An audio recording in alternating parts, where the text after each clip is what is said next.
some peanuts and cracker jack. I don't care if I never get back. Let me root for the home team. If they don't win, it's a shame. For it's 1, 2, 3 strikes, you're out at the old ball game.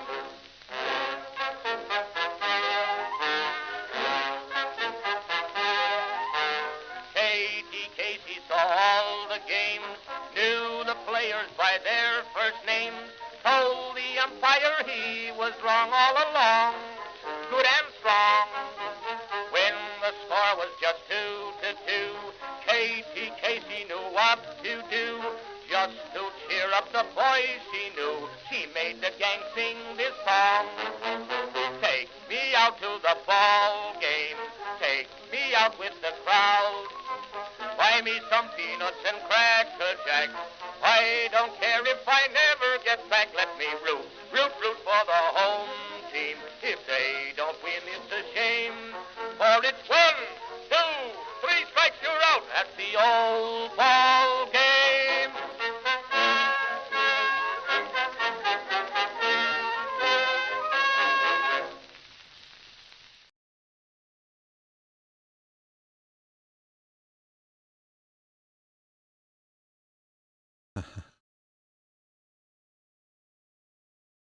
There we go. Oh, wait a minute. Where'd it go? Wait a minute. Hold on.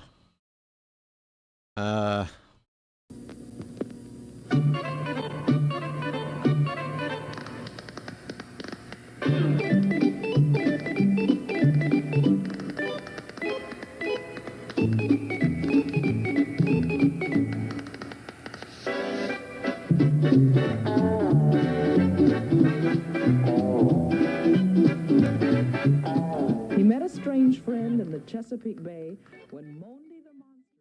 Folks, I'm almost there. I'm reopening my stream page because the chat looks a little bit wonky. There we go. I just wanted to be able to pin today's message to the top of the chat.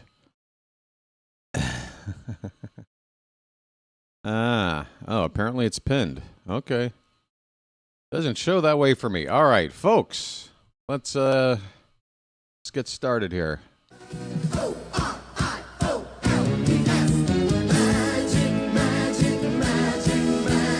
Orioles magic, Okay, how does this work? Greetings, folks. Welcome to live coverage of Orioles baseball, where this afternoon the Baltimore Orioles will be playing the final game of a 3-game series against the Texas Rangers here at Oriole Park at Camden Yards. Welcome back, folks. It's a afternoon weekday game of baseball early here in the season. It is now April. It feels like baseball now. These games in March they don't feel quite right, do they? But now the calendar is flipped to April. Happy April Doug's Day, everybody.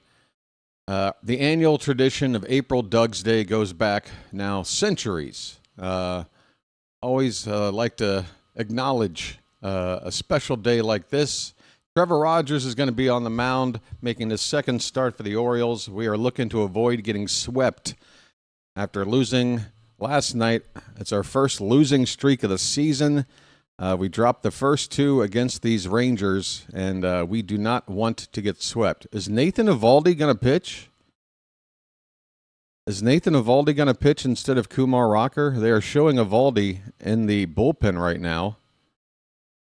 And it would appear Kumar Rocker, who was scheduled to start this game for the Rangers, he was up late in the bullpen in the game last night, and I didn't understand why with his start being scheduled for this afternoon, but I'm only reading from the images. I can't hear anything that's being said, and right now there is a national anthem going on, so I'm going to step away for a sec, let that finish up, and we'll talk about it. I think maybe we're going to see a Eovaldi pitch. Be right back, folks. Stand by. National anthem going on right now.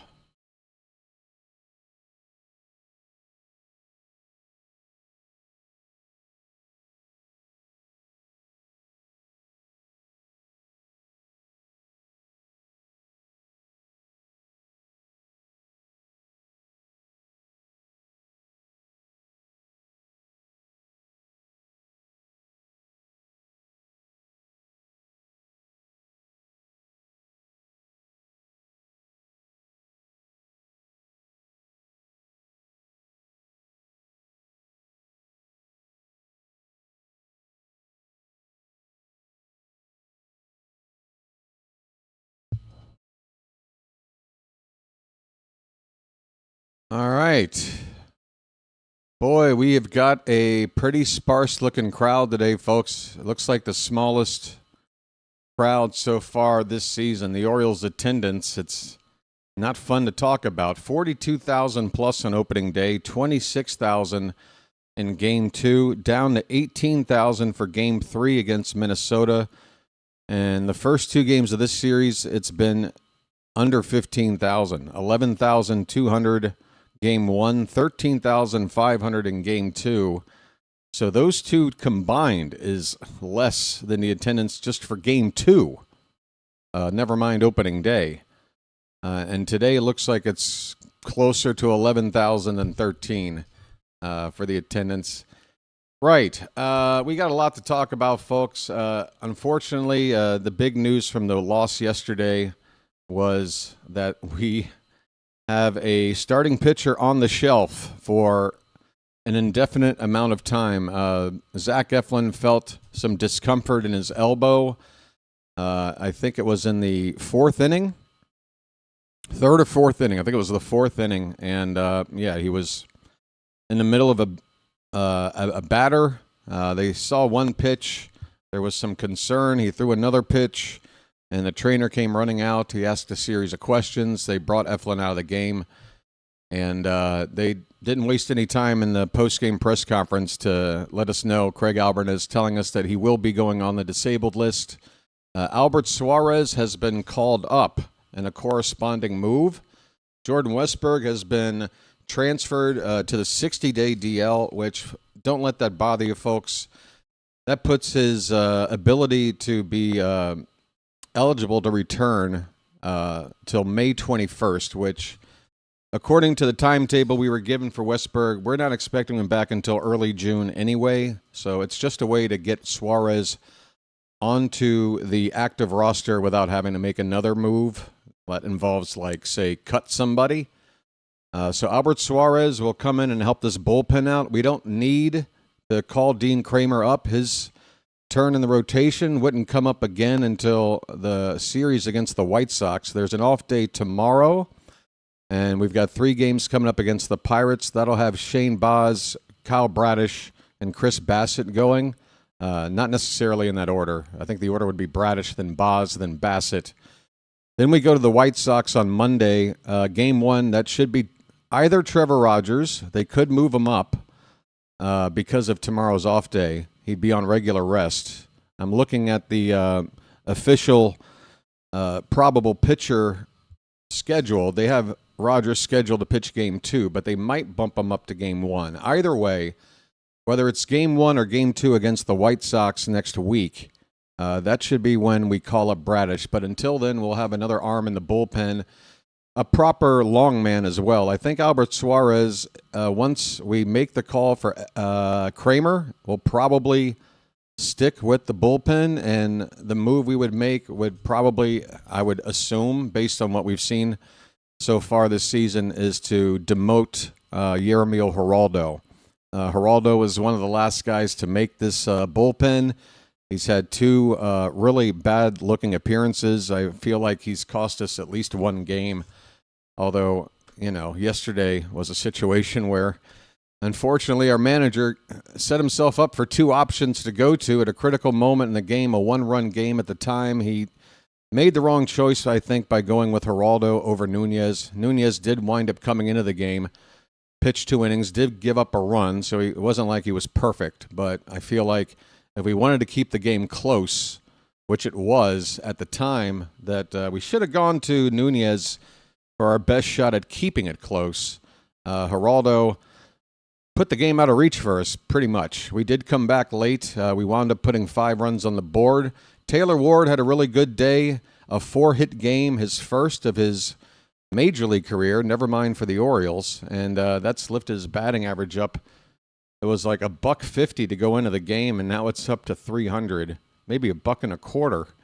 Like it was. He only had 1 or 2 hits before that 4-hit night last night. So a couple of good things did happen last night, but the news with Bradish is really the biggest news, and it's bad news. But this is why you need depth, folks. Dean Kramer is going to join this rotation, and it looks like he's going to stick with it for a while. Eflin's going to be out, it looks like, for some time. Hopefully not all season. It would be really bad news, not just for us, but for Eflin, who's done a lot of work to come back from back surgery this past season, and it's just very tough news for Bradish. All right, let's talk about today's pitching matchup. Again, I think I mentioned Trevor Rogers making his second start for the Orioles today as we make our second trip through this rotation. Rogers was fantastic on opening day. He did walk 4 guys. We don't want to see that from him again. It's not what we're used to seeing from him since he began pitching so well last year. But he did still manage to throw 7 shutout innings regardless and help us get that opening close, low-scoring 2-1 win against the Twins on opening day. He's on the mound today, and again, I was under the impression that Kumar Rocker was starting today, but he is not. Nathan Eovaldi is starting for the Texas Rangers, so that is a tougher cookie, a more established arm. I was hoping that we would be able to go against Rocker, who, again, you don't ever want to, underestimate any major league pitcher and what they're capable of doing on any given day. But, if he had given me the choice of going up against Rocker to try to avoid getting swept or Eovaldi, I would much rather have faced Rocker. But we got to go up against Nathan Eovaldi today, folks. So it's Rogers versus Eovaldi. Let's take a look at the starting lineups for the visiting Texas Rangers. What do we got? Are we already into first pitch? Wow, I'm going to have to hurry this up. Brandon Nimmo, I guess, is about ready to come up to hit. Why does my game not look like it's ready for this? I better hold on. Stand by. Stand by, folks. Let me do some housekeeping over here. I might have to refresh my game here. I've had the stream up for like a half an hour. Maybe I started it too soon. But Brandon Nimmo will hit leadoff, as he has for the first couple of games this series for the Rangers. And we'll go over the lineups here in a sec. Let me just refresh my game. First pitch should be happening within the next minute. But I am going to refresh. Let's see if this helps. Okay, it immediately popped up. Let's get some volume. Okay.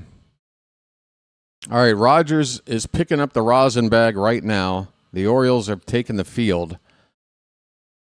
That's happening for me right now. I feel like I am a bit behind because, according to my clock, it's already 6 minutes past the half hour. First pitch was supposed to be a minute ago already. So I'm not sure how far I'm behind, folks, but hopefully you understand how things work here on the channel. If you are watching along with me and you're ahead of me with your visuals, you're going to want to pause your game and let me catch up. And then unpause your game so we're synced up for the rest of the day. That way you'll enjoy the experience way better and also prevent yourself from accidentally spoiling something in the chat. You feel me, folks? So yeah, first pitch of the ball game. As soon as you see it, if you're watching along, just pause your game and then allow me to catch up, call that first pitch, unpause your game, and you're good to go. Brandon Nimmo is stepping in the batter's box right now. And he'll be followed by Wyatt Langford and Corey Seager. First pitch of the ball game is high for ball one. There you go. High for ball one, and we are underway. Final game between the Orioles and Rangers in this 3-game series. The 1-0 pitch is in there for a strike from Rogers.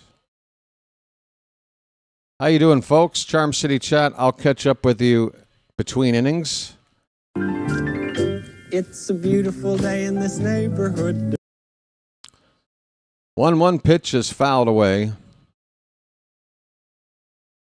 So the Rangers lineup, again, it's Brandon Nimmo up the plate right now. He's the DH today. Langford is in center field batting second. Seager at shortstop will hit third. Jake Berger at first base, the cleanup man. Andrew McCutchen making his first start. Veteran All-star. He's going to be in right field today, batting fifth. Danny Jansen, who had a big day at the plate last night, is going to catch and hit sixth as Nimmo fouls a 1-2 pitch off. Josh Young, makes his way back into the lineup after missing out last night. He's at third base hitting seventh. Ezekiel Duran, who had a home run last night, will play second base and hit eighth. And finally, Sam Haggerty is in left field batting ninth for the Rangers. The 1-2, swing and a miss. A changeup by Rogers. First batter, see you later.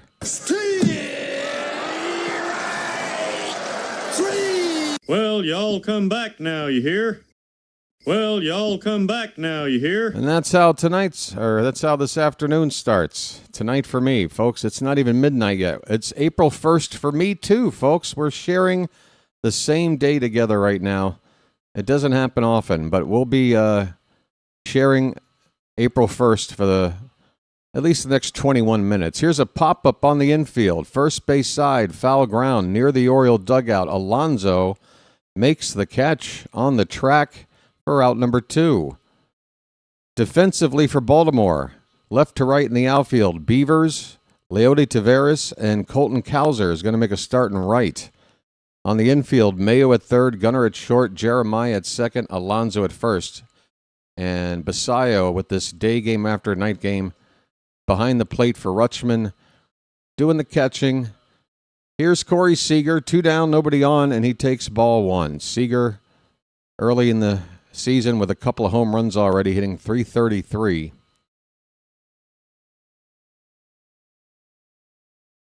Four RBI for Seager. The count is now 1 ball and 1 strike. And I am experiencing too much lag in the first inning for my liking. My game is kind of sputtering here. That's in there for a strike. It's a change-up from Rogers. The count is 1-2. 1 strike away from getting through the first, and Rogers is only about to throw his 10th pitch. That ball is rolled over towards second. A little weak ground ball to Jeremiah over to first. And folks, Trevor Rogers, 10 pitches, 3 up, 3 down. It's a beautiful day in the neighborhood. Whoops. It's a beautiful day in this neighborhood. I didn't mean to hit the toilet. Sorry, Trevor. It's a beautiful day in this neighborhood. Oh, folks, you got to expect stuff like that to happen on April Doug's Day. You know, happy April Doug's Day, everybody.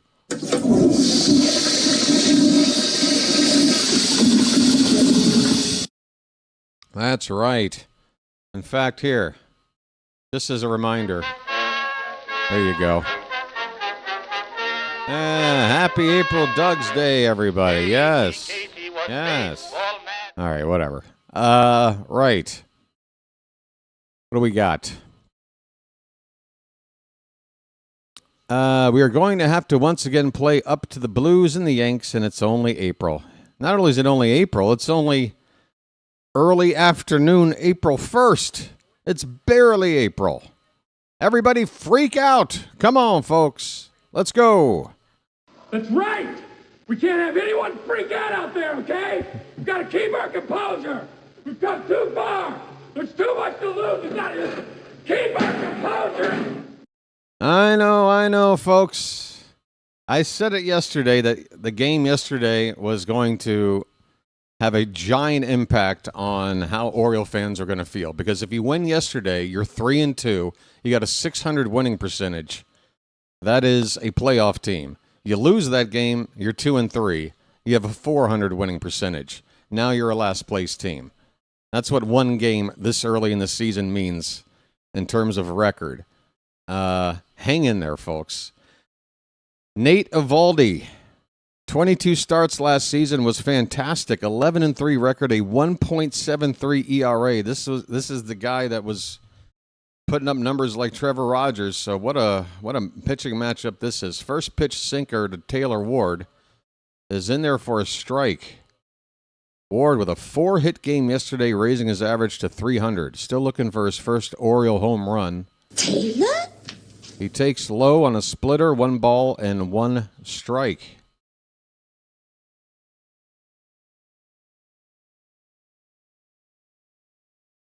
So what was the deal with having Rocker scheduled to start this game all the way up until late last night? Why did they go to Eovaldi on us? Did they pull a fast one? 1-1 pitch. And that ball is grounded to short. Seager will handle it over the first in time. Taylor Ward retired, one away. Gunner. His name's Gunner, and he's dating my mom. Eovaldi's got a really good splitter. It's his top pitch, four-seamer and a cutter. So 3 versions of a fastball that move in different directions, but all look like they're coming from the same spot. First pitch strike to Gunner. His name's Gunner, and he's dating my mom. Gunner with 1 homer and 4 RBI early in the year. His average under 200, 190 at the moment. Swing and a miss, 0-2. That splitter from Eovaldi.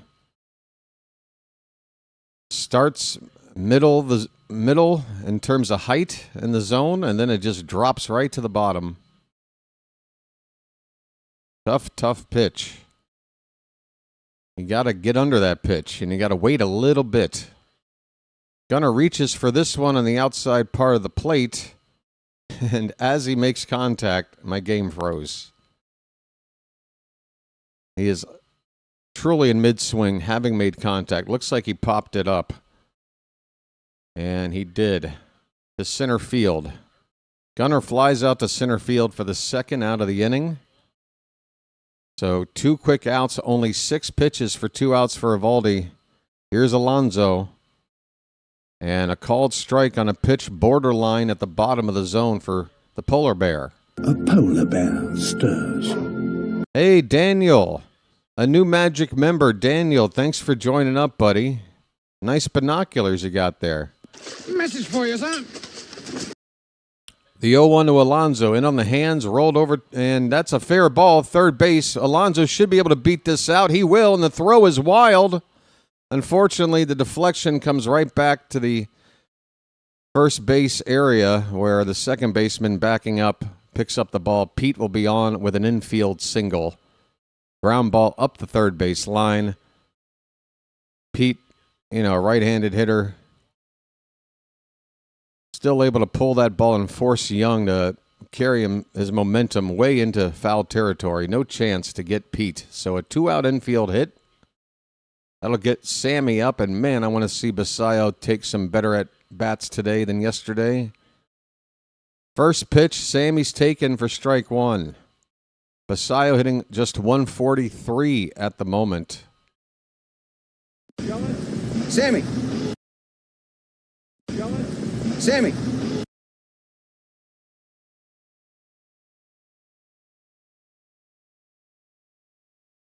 The 0-1 pitch from Eovaldi. Hit on the ground and up the middle, past the second baseman into right center field. A base hit, back-to-back singles with 2 down. We've got a 2-out rally cooking, folks. 108 off the bat for Sammy. That's more like it. That is more like it. Here comes Kobe Mayo, folks. Get those jars of mayo up in the chat. Just get it all on there. Just spread it out. Spread it out, folks. Kobe Mayo off to a bit of a slow start. Just 154 on the average. I think he's had only 2 hits and they came in 1 game. But he's had good at-bats. You'll have to trust me. He's looking better at the plate than that 154 average would lead you to believe. First pitch, ouch. A curveball, the first of the day from Eovaldi. And Mayo committed and chased one out of the zone for strike 1.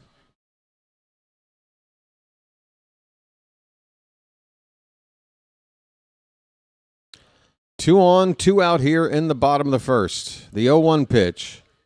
Bottom of the zone, and that was borderline, but this time it goes our way. That is ball 1, just a bit low. 1 ball, 1 strike.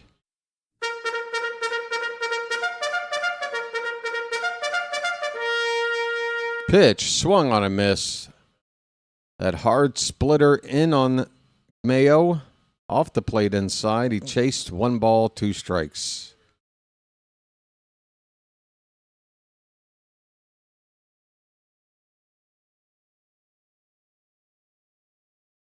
Folks, we want to just see our boys make contact.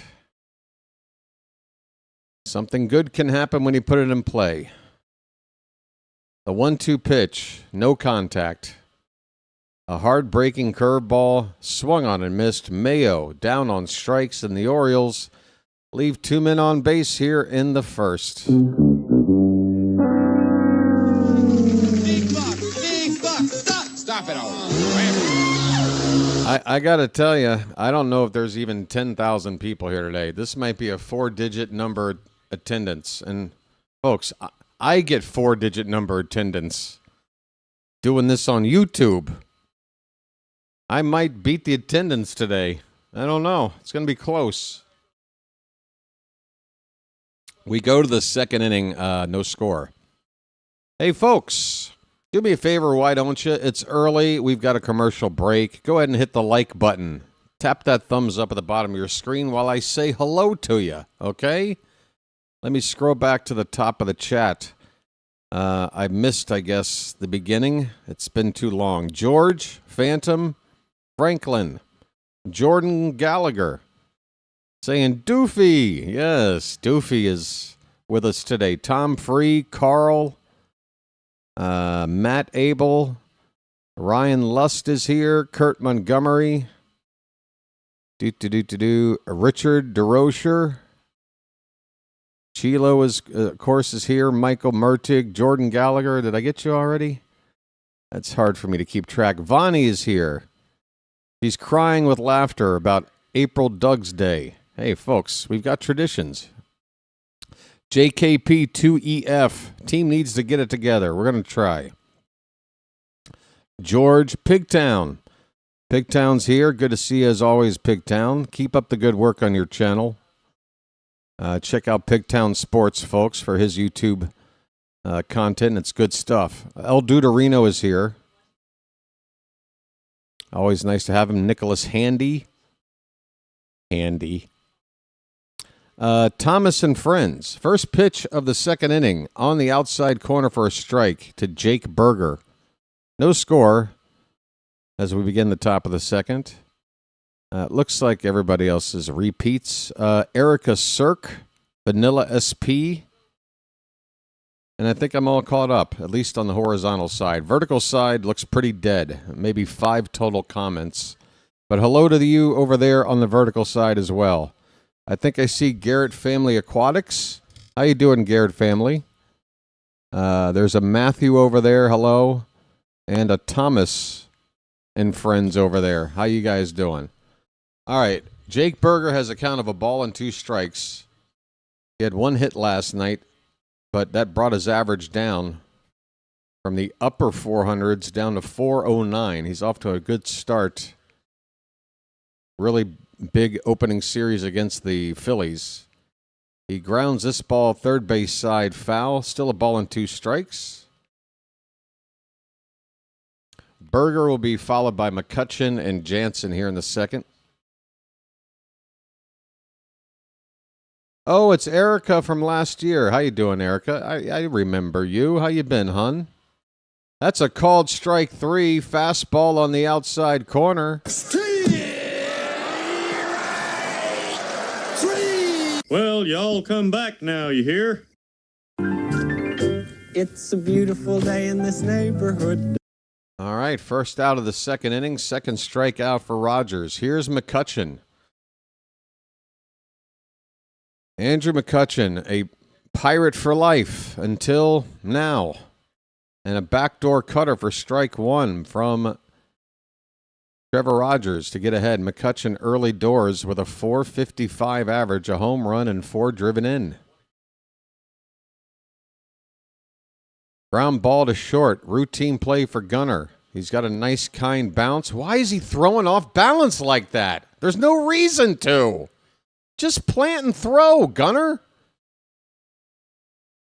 Why does he do that? It's so unnecessary.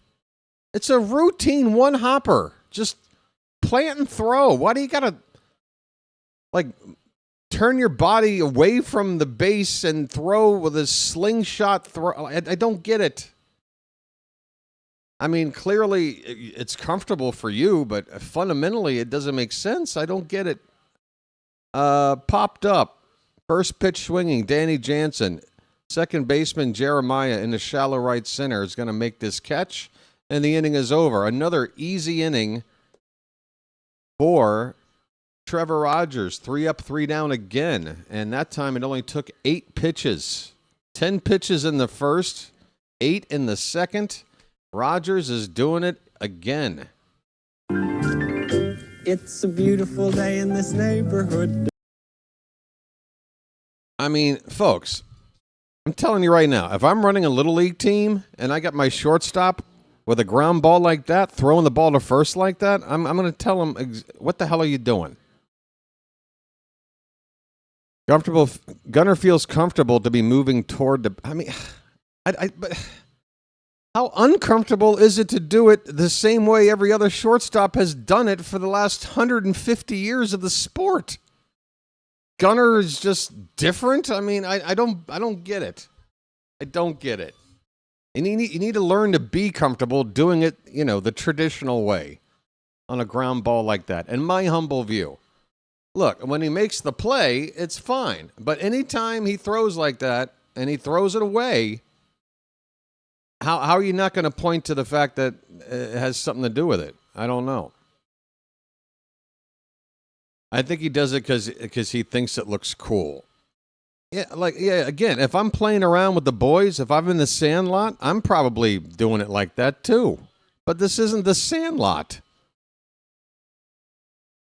I know it's Gunnar's way. I don't like seeing it. I'm never going to like seeing it.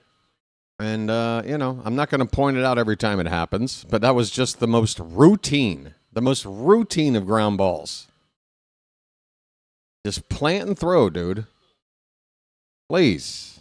Don't listen to me. What do I know? All right, Dylan Beavers is going to lead off here for the Orioles. Folks, I don't mean to be forward, but would you mind showing me your beavers, please? Nice beaver. Thank you.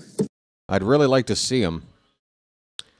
Beavers is hitting just 111. That would translate to a 1-for-9 start. He does have 2 RBI. He had that big 2-run double to give us the lead in that win against the Twins, that Game 3 win.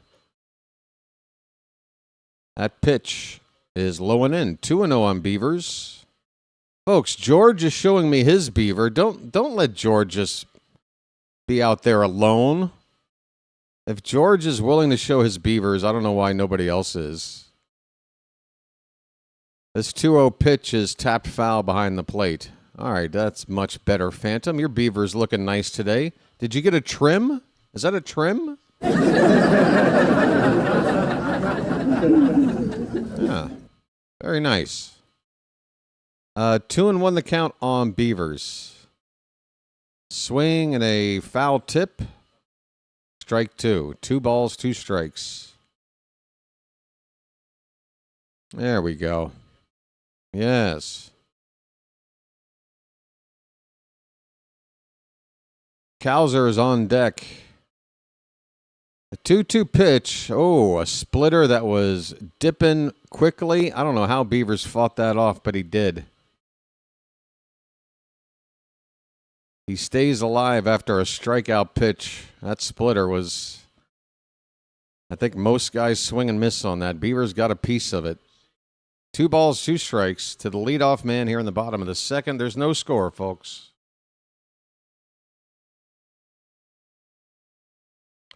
This pitch has popped up. Left side gonna go into the crowd. And when I say crowd, I'm using that term a bit loosely here today. I'm seeing a graphic about Beavers and how often he's seeing fastballs. He's not seeing a whole lot so far in the early going, but it is early. Not sure if a comparison is worth making this early. Beavers with a swing and a miss, and it was not a good swing. A fastball up and away. It was out of the zone, plus he just didn't commit. He just kind of half-heartedly went after a fastball, and you're never going to do much with a swing like that and a pitch up and away like that. So Beaver strikes out. 1 away for Colton Cowser. First pitch strike to Cowser. Cowser has a home run off of Valdi in 4 previous plate appearances. Fouls off this one. It's a curveball. It's 0-2. Cowser's off to a good start with the average. He's at an even 300. Does not have a home run. Has 1 run batted in. That was that sac fly on opening day. Remember that one, folks?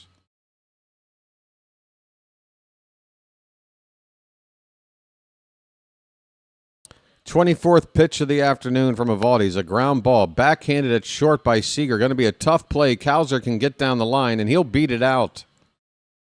Cowser beats out the throw. Now you see, if that's a ground ball to Gunnar, then Gunnar's form, the way Gunnar throws to first, that's when you do it. On a play in the hole like this, you throw across your body while you're moving, and you try to sling it over there and get the runner in time. Routine grounder, just plant your feet and throw. That's all I'm saying.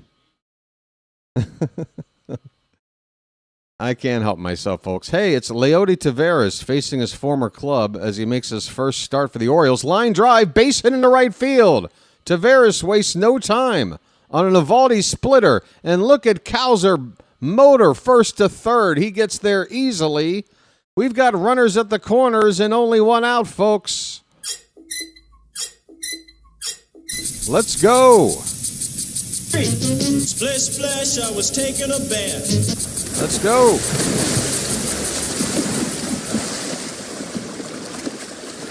All right, Cowser raises his average to 364 right now. And Taveras, just a couple of at-bats, but he's hitting 500. Here comes Jeremiah Jackson, folks. Jeremiah was the bullfrog. Boom, boom, boom.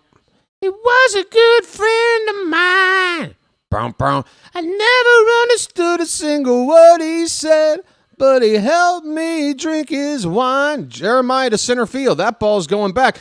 Turned around as the center fielder, and making the catch is Langford. Cowser will tag and score easily. Oh, Langford got turned around once, maybe twice, on a ball hit to dead center by Jeremiah. He's got himself an RBI sac fly, and the Orioles have the lead early. It's 1-0.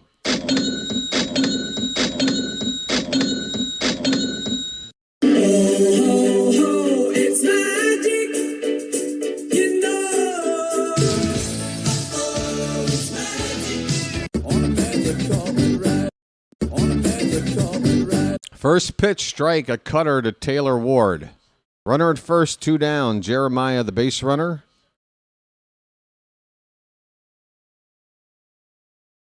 We got ourselves a run. We got ourselves a lead. The 0-1 pitch, that's low. 1 ball, 1 strike.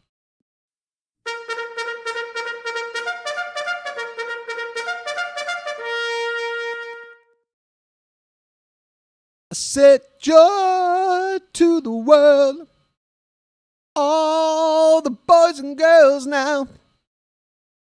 Line drive. Base hit into right field. That one's going to roll all the way to the wall. Taveras hits third. He's coming home. No throw. It's 2-0 Orioles, folks.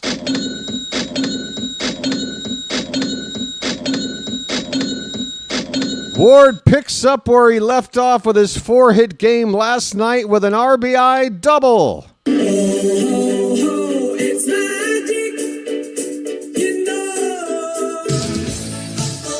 It's magic. On a magic carpet ride. On a magic carpet ride. You believe in magic. I gotta tell you, Taylor Ward looks like a completely different hitter. Something happened in the past 24 hours, but man, he took a fastball and just drilled it to the opposite field on a line. Perfect approach to that ball. Perfect result. RBI double. 2-0 Orioles. Here comes Gunner. Let's keep going, folks. His name's Gunner, and he's dating my mom. Keep it going.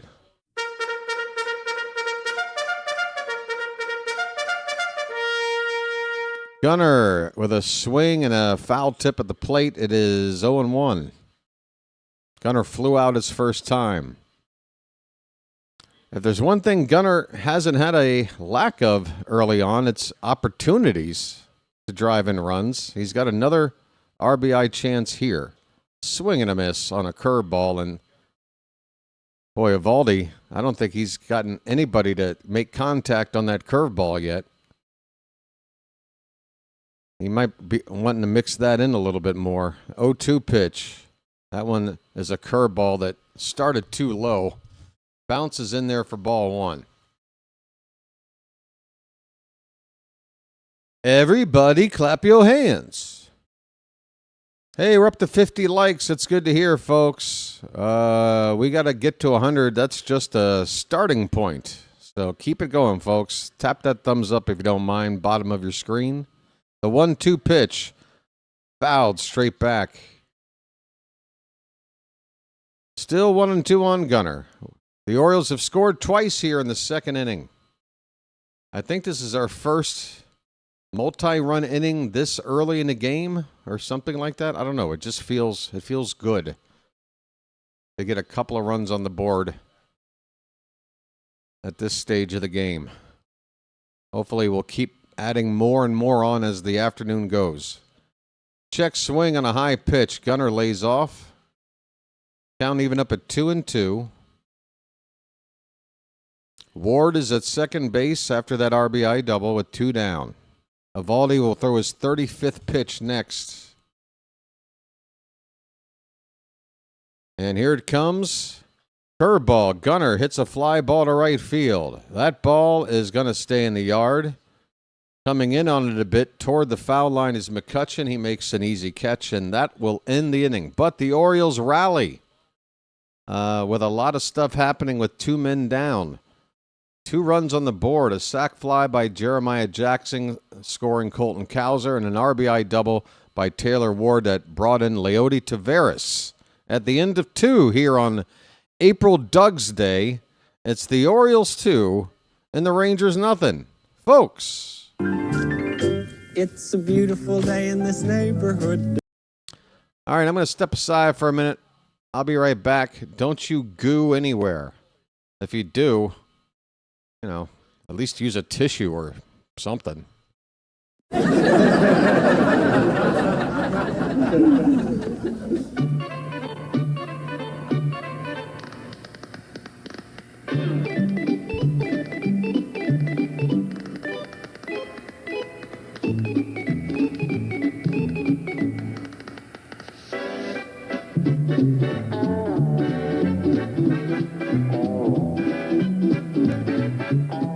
met a strange friend in the Chesapeake Bay when Bacon!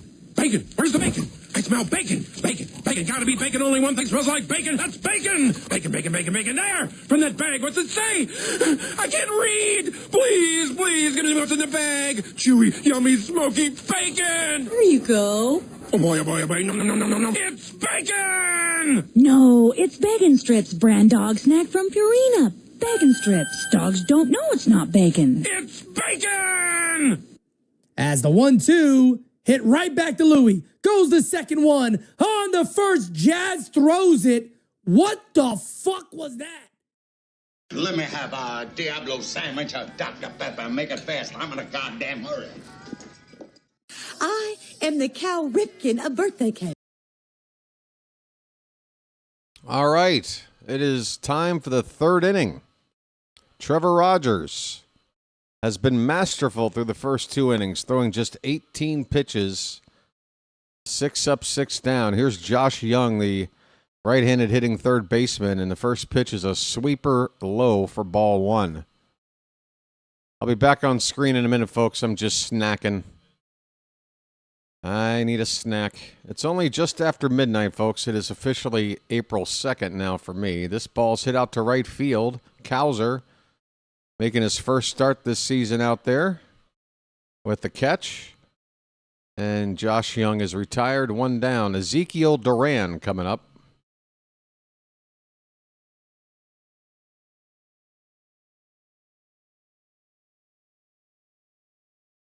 Is that a 2-pitch out there for Rogers? I mean, can this guy be any more economical? Duran, first pitch is a sweeper low and in for ball 1. Duran's home run last night was the first one he had hit in about half a season. They'd said something like 270 or so plate appearances. That's about half a season if you're playing every day.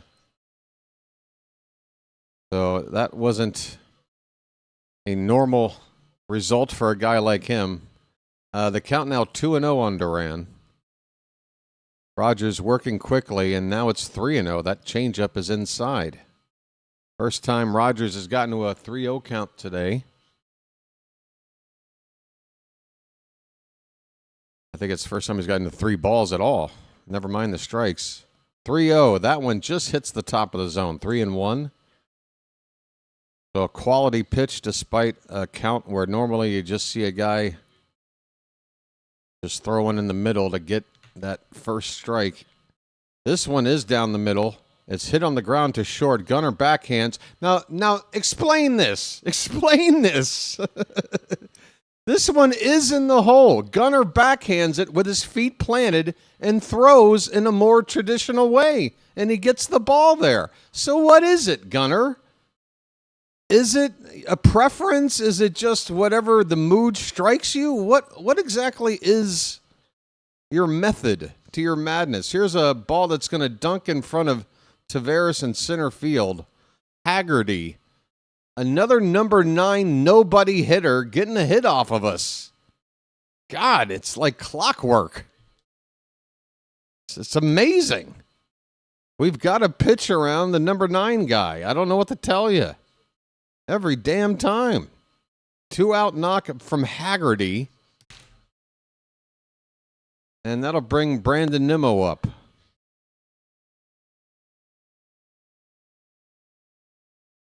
First pitch to Nimmo is a swing and a miss. Oh my, that cutter, that looked more like a sweeper. That was, I think they mislabeled that. I mean, that was at 81 miles an hour. That could not have been a cutter. That was a sweeper. Shame on you, Masson. Shame on you. Is that part of April Doug's Day? Are you trying to trick us? Oh, here's a trouble. Ground ball, or a ball hit into right field. That ball is going to get up against the wall for a double. The brakes are put on Haggerty at third base, but it's a 2-out double for Nimmo, and the Rangers have something going here with 2 down, second and third. After this ball hit 104 off the bat by Nimmo. Hauser got it back in quick enough to keep the lead runner from trying to score. And we don't want him to score. Rogers needs to get out of this jam. Second and third and 2 down. Wyatt Langford is due up. You got the left-handed bat of Seager on deck. But you want to go after the righty Langford despite, the lefty-righty matchup. You definitely want to, despite a base being open, you have to go after Langford. You don't want to put him on for a guy like Seager. All right, let's get Langford.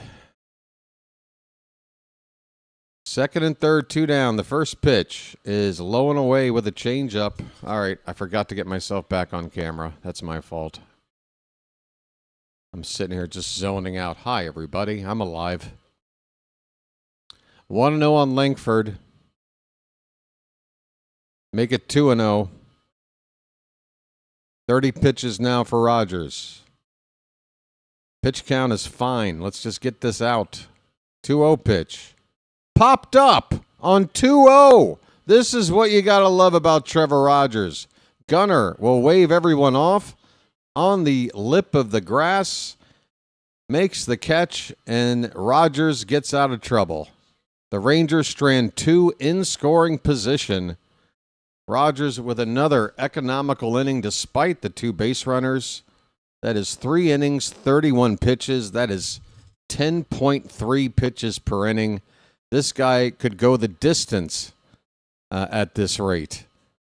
We move on to the bottom of the third. The Orioles lead it 2-0. How about them apples, folks? How about them apples? Charm City chat. Hey, folks, I'm feeling like I'm in the mood to give something out. I don't know. How about 5 magic memberships to 5 random bird watchers out there? I'm giving out binoculars like nobody's business. Franklin, who's here right now, you're welcome. Franklin, Vanilla SP, Reality 789, Fish-Eyed Fool, and It Does Matter all get themselves some binoculars. Hey, Franklin, why don't you type something in now where we can see your binoculars? There you go, buddy. You like the new digs? Are you enjoying the new digs? You're looking dapper, my man. You're looking dapper. I tell you what, after that free month, you might want to consider, I don't know, throwing 17 cents a game over here to keep the channel going and stay a member for the rest of the season. It's up to you, buddy. It's the best deal in town. 17 cents a ball game to keep the channel going. What do you say? First month's on me. Enjoy. All right. We got a beer man here. Ice cold, way overpriced beer. Ice cold, way overpriced beer. All right, folks. Pete Alonso is going to lead off. The polar bear stirs. Folks, we're in the bottom of the third. 1-0 on Alonso. The polar bear stirs. 1-0 on Alonso. Yeah, if we get extra inning games, folks, it's more like 16 cents a game. If you want to really, no. I'm telling you right now, look in the crack of your couch and you can afford to be a Magic member. Folks, it's 2026. We are well into the 21st century, and I'm talking about 16, 17 cents, like it's the Great Depression. All right, the count is 2-1 on Pete Alonso. A polar bear stirs. All right, folks, become a Magic member. Give it a chance. This curveball misses outside. Pete Alonso has a hitter's count of 3 balls and 1 strike leading off the bottom of the third. Alonso hit his first Oriole home run last night into the bullpen, and he draws ball 4. Folks, leadoff walk. I'm walking here. I'm walking here. All right, so Evaldi, he came out looking pretty strong, but got into some trouble last inning, obviously, giving up 2 runs, and it's good news for us. After a 2-run inning, it doesn't look like he's suddenly settled down. He's given up a leadoff walk instead. Here comes Basallo. He's got that hit his first time up, and he takes low. All right, so we're much unlike last night against DeGrom, where it felt like we were behind, no balls, 1 strike every single batter. We're getting ahead 1-0 a lot today. Sammy, fly ball to center field.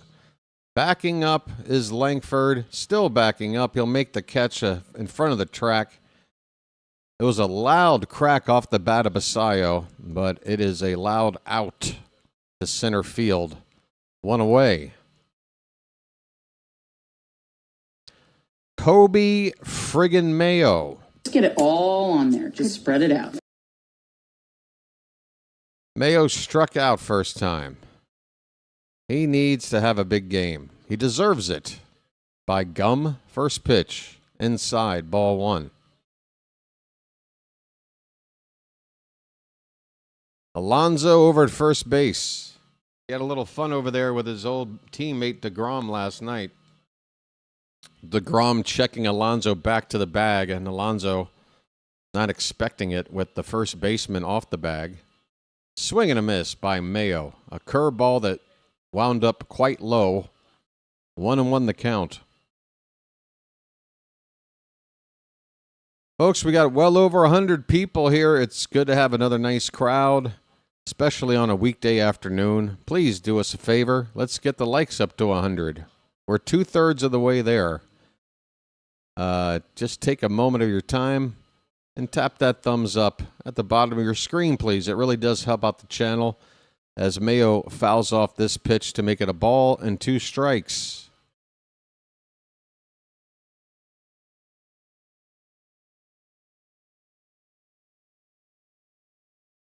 That pitch misses. 2-2 the count, and that deserves a bugle.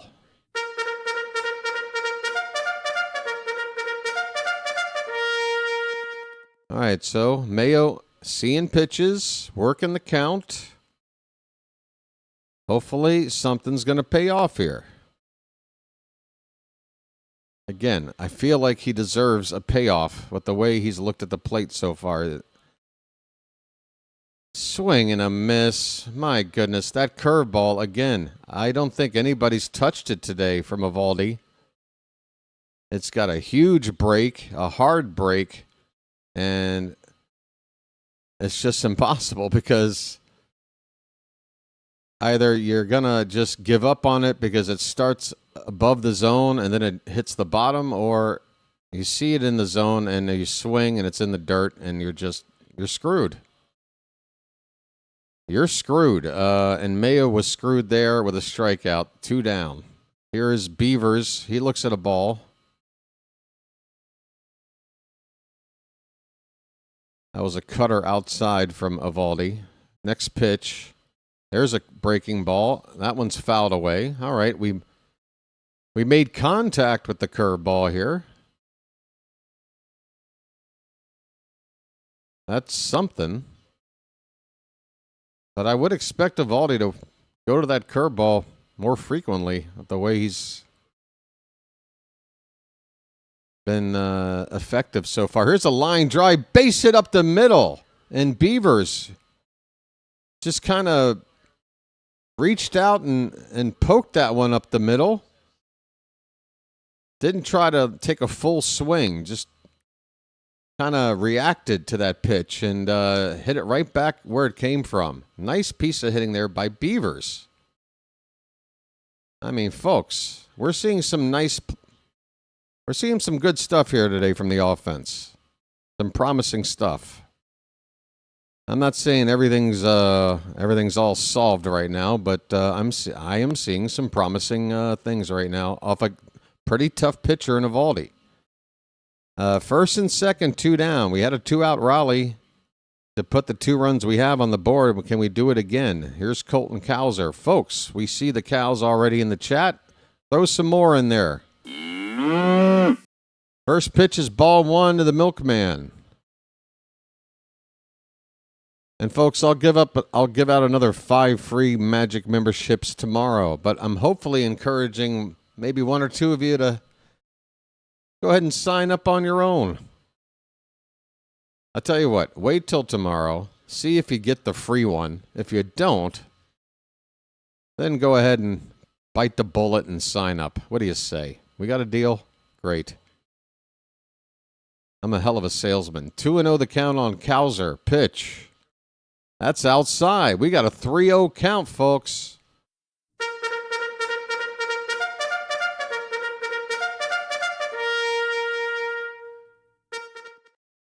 Three and 0. If Cowser walks, the bases will be loaded.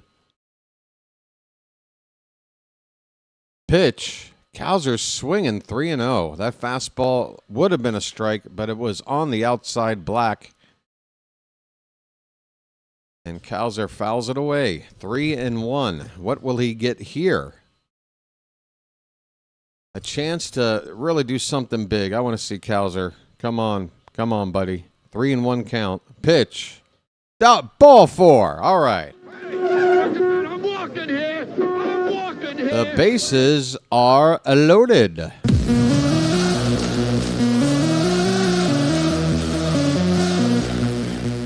All right, folks, bases loaded. I'm taking the in-game info out of the picture. I don't want any spoilers here. There's a mound meeting going on right now with Evaldi. So we are going scoreboard dark. Obviously, just don't pay attention at that score at the top of the screen right now. Just don't pay attention to that stuff, all right? We got a big moment here in the ball game.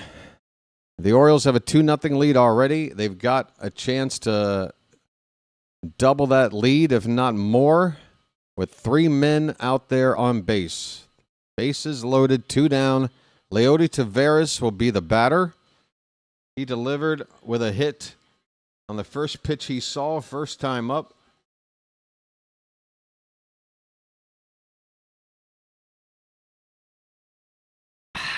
Oh, that's delicious.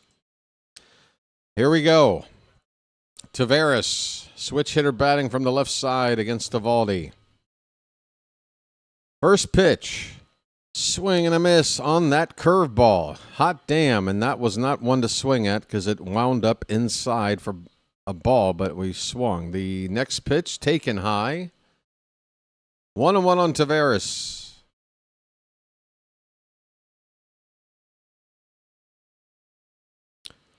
The shortstop is playing almost directly behind the second base bag, so a lot of room on the opposite side of the infield.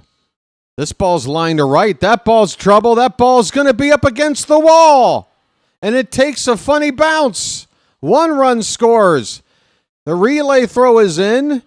2-run score. It's a 2-run double for Leody Taveras. 2 for 2 in his first start as an Oriole. Folks.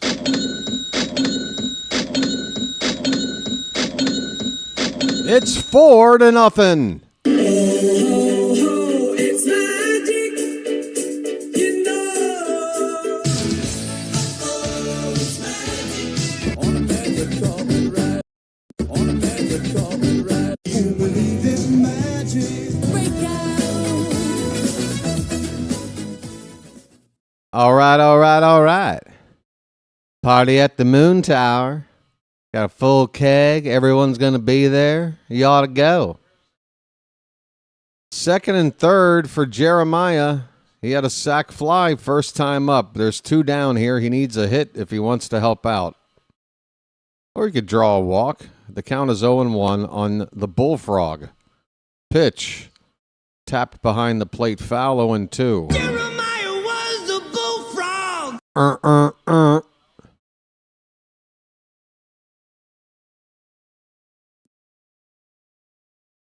Folks, we're feeling good today on April Doug's Day, aren't we? The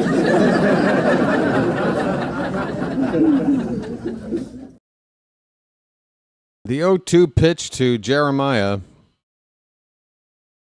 That's a ball. 1-2 the count. Evaldi now over 60 pitches here in the 3rd inning. The pitch. That one's lifted to left field, but it's going to be playable. Yes, a long run in there. It took a dead sprint from the left fielder, Haggerty, to chase that one down in shallow left field, but he makes the catch and the inning is over. But the Orioles, for the 2nd straight inning, put a pair of runs on the board, a 2-run double from Leody. And, folks, I do need to find him a button for my soundboard. I still don't know what to go with. I mean, I don't know if it's culturally insensitive of me or not, but sometimes with our Latin American players, I just like to maybe play a little spicy Latin music as their walk-up, you know. Taveras being from the Dominican Republic, that might be what I need to just go with. Just a little spicy music, you know, get everybody kind of feeling festive. All right. Don't get scared if you're not a fan of Bad Bunny or something. I'm not trying to take over with some international music, folks. Folks, I don't want to surprise you, but there's great music all over the world. And you don't always have to just admire music because the lyrics are in the language that you know. Kind of ridiculous. Just saying. I'm over here in Thailand. I love going out and hearing music that I wouldn't normally listen to, like on my headphones, chilling. But with some drinks and festive atmosphere and everybody's dancing and just having a good time. They're up there singing. I don't know what the hell they're saying, but it's a damn good beat, and I'm having a good time. I'm just saying. Folks, don't turn your back on a good party if they're inviting you to come in and have some fun. Just a little bit of advice from your friend the BirdWatcher, international man of mystery. All right, we're in the top of the fourth inning. It's the 3-4-5 batters due up for the Rangers. Corey Seager takes up and away for ball one from Trevor Rogers. Rogers with a 4-run lead. This should be in the bag. I say should. I don't assume, but based on how Rogers has pitched, both last season and early so far, you would think a 4-run lead is going to get us back on the winning track. 1-1 on Seager. This one is grounded to second base. And Jeremiah will throw out Seager for the first out here in the fourth. Man, Trevor Rogers just keeps on keeping on. Yeah, folks, don't ever turn your back on a good party, all right? I'm trying to have a good time, but I don't quite understand the lyrics. Do you know how many American bands that I love? Indie bands, punk bands, I don't know, name the genre. I don't understand half the crap they're saying either. Yeah, that's what I love about music, just trying to listen to those lyrics. Good God. I don't know, get a book of poetry if that's your thing. I don't know. I thought music was about the sound more than anything. Hey, here's a ground ball. I don't know what I'm talking about. Jake Berger is going to ground out to Gunnar for the second out of the inning. Oh, I'm sorry. That was not Gunnar. That was to third base. That was handled over there by Kobe Mayo. Mayo throws out Berger for out number 2. 37 pitches with 2 down in the fourth. Rogers is on a pace for 10 pitches an inning. It's just ridiculous. Up and away to McCutcheon for ball one. Ground out in the second inning from Kutch. 1-0, big swing and a miss. Fastball at 93, top of the zone from Rogers. It is a nice-looking sky for baseball. There are clouds, but they're not threatening. Swing and a miss. 2 strikes on Kutch.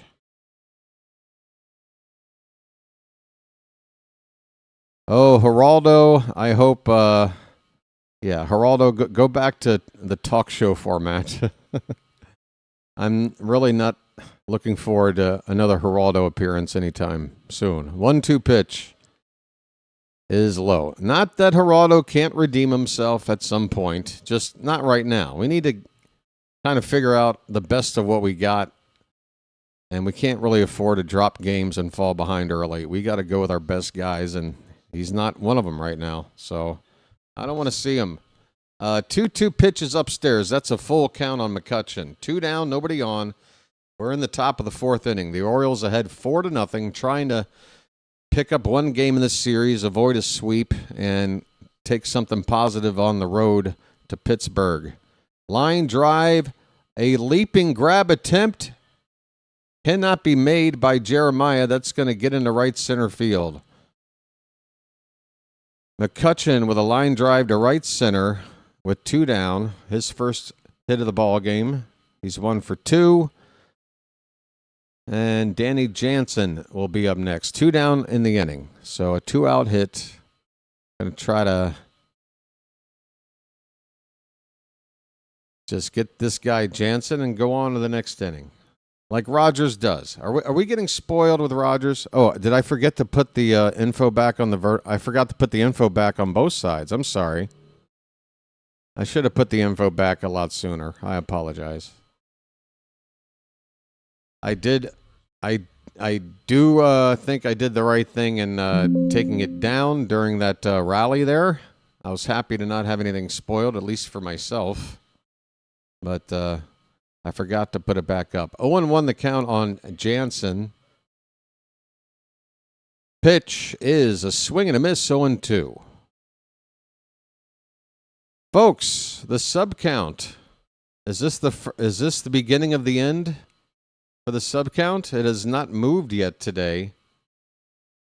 It started at 40-20 and it remains at 40-20. Folks, we have been averaging through the first 5 games of this season about 40 new subscribers a day. I cannot tell you how thankful I am for that. It's been great. Great growth. I do get it. It's a weekday afternoon game, and the Orioles are coming off 2 losses in a row. So between people being busy or people feeling kind of down on the Orioles early, whatever it might be, I would expect the numbers to go down today. But from 40, let's not drop it down to like 5. I mean, let's at least make that number roll over one time today, if not twice. So if you're watching and you're not subscribed, please consider. It's free. You hit a subscribe button below, you're in. You're a bird watcher. It's that easy. 2-2 pitch to Jansen. In on the hands, popped up shallow right, could be trouble, and it's going to fall in there for a base hit. McCutcheon will get all the way to third. That ball was not hit hard. It was maybe off the lower part of the bat. And just kind of fought off into the opposite field for a base hit. Can't really fault Rogers there. Just hit a ball in a tough spot. We got to work out of this. First and third, 2 down. Josh Young is going to be the batter. We're up to 40-30 just like that. You guys are fantastic. So 40-40. It's like 20/20 vision, but doubled. Folks, who wouldn't want 40/40 vision? I don't know. Is that good or is that bad? Isn't the lower number the better? I think like 10/10 vision is even better. I don't know. But 40/40, it's a nice sounding number. Let's go for it today. Thanks to the new subscribers. Josh Young now has a count of no balls and 2 strikes. First and third, 2 down. Rogers, 1 more strike from getting through another inning without a run. Upstairs, 1-2 the count. So 7 innings on opening day, 3 innings and 2/3 so far. That's 10 2/3 innings without giving up a run yet. I don't want to jinx them. Just letting you know where we're at right now. The pitch, low and in, 2-2. I mean, I'm not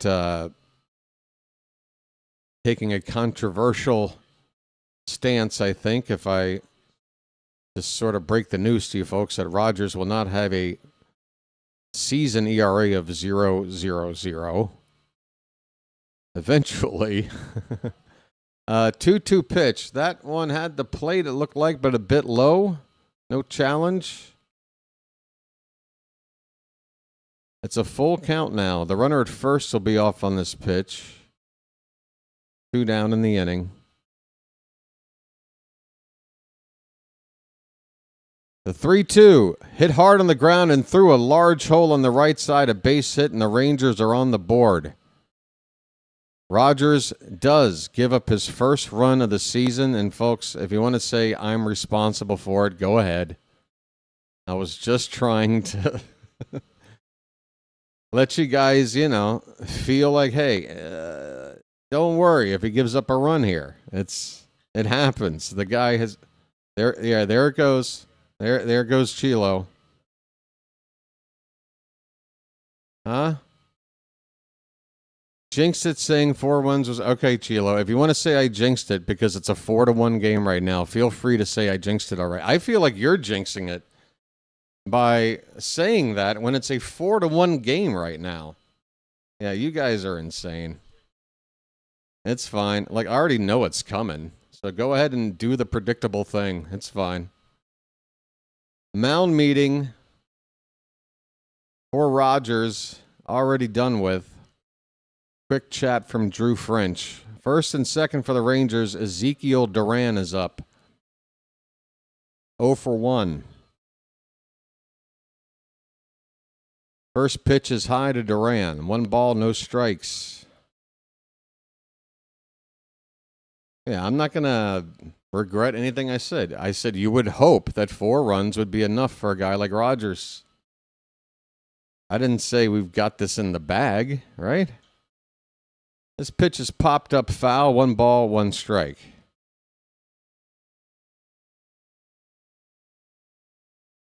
I stand by my words.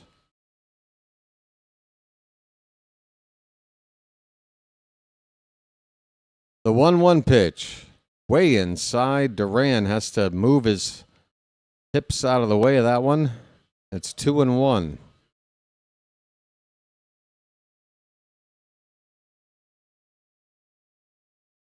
Pretty lethargic crowd at the ballpark, I got to tell you. I mean, come on, make some noise. Help Rogers get out of this. That one's low. 3-1 the count. All right, it is getting a little nervous around here. This is a hitter's count. There's 2 men on base. A run already in here for the Rangers. This will be the 60th pitch from Rogers. So suddenly he's gone from 10 pitches inning up to 15 because of this extended outing here. Ground ball. Gunner. It's going to get through for a base hit. A run is going to come in to score. It's 4-2. The throw goes over to third. And because of that, Duran is going to get all the way up to second. What the hell happened there? It's 4-2. And I'm sure Charm City chat right now has that who farted look on their face. Hang in there.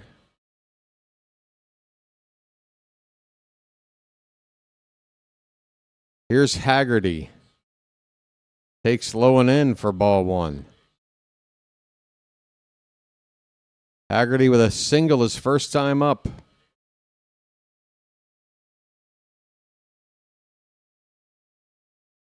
Charm City chat just went dead quiet. It's amazing. You guys. There's our old pal Albert Suarez getting loose in the bullpen. Just added to the roster today. 2-0 on Haggerty, the pitch. That's popped up. Should end the inning.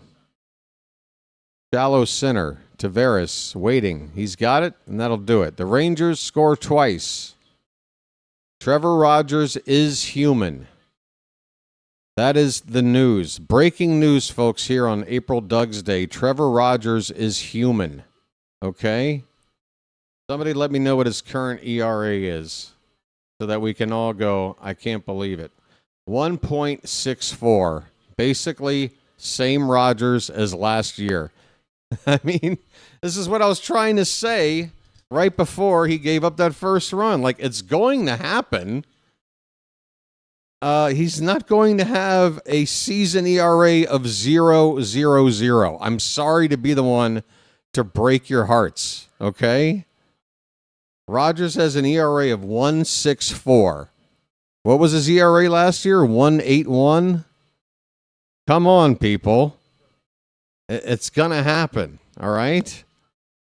Jesus Christ. Bob in the 4th coming up. It's the Orioles 4, the Rangers 2. I don't know. Who am I arguing with? I don't know. That's the sense I was getting from the chat, that I spoke too soon.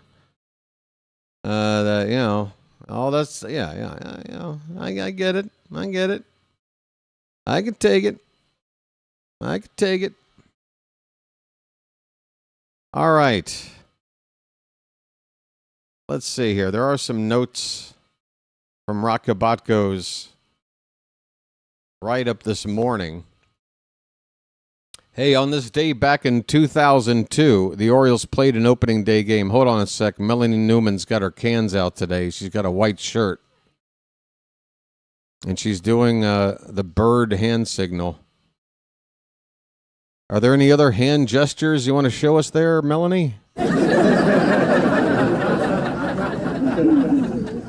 Back in 2002, folks, opening day, Roger Clemens was on the mound. The Orioles are playing the Yankees. It was Clemens' Yankees debut here at Camden Yards back in 2002 on this date. And the Orioles won that game 10-3 with Tony Batista hitting a grand slam. You know what happened later that night? On that same day in 2002? Anybody remember? April 1st, 2002. What happened later that night in sports? We got a 2-0 count on Taylor Ward right now. Taylor? Evaldi out here for his fourth inning. Make it 3-0 on Taylor. Taylor? Taylor? Slater, winner, winner, chicken dinner. That's right, folks. It's the 24th anniversary of the Terrapins winning the college basketball championship. 24 years. That's pretty sobering, isn't it, folks? For those that remember. We got a full count on Ward. That's a quarter century. Where does the time go, folks? How many quarter centuries do I have left? I think one, if I'm lucky. Swing and a miss. Ward strikes out to begin the bottom of the fourth. I would have been a month before my 20. I would have been 24, almost 25. Hey, Franklin is coming in with a major announcement, folks. 2002 is after 2001, just in case anybody was confused. We have that update. Franklin, what are you saying? Gunnar Henderson's up. He's got a count of 0-1. His name's Gunnar, and he's dating my mom. This one handcuffs him, but he lays off. 1 ball, 1 strike. The Orioles also beat Clemens on opening day in '89. The Why Not Orioles, my favorite summer baseball in my life. My summer I turned 12. I definitely fell in love forever with the '89 Orioles. I never looked back. The count is a ball and 2 strikes on Henderson. 1 out, nobody on. We're in the bottom of the fourth.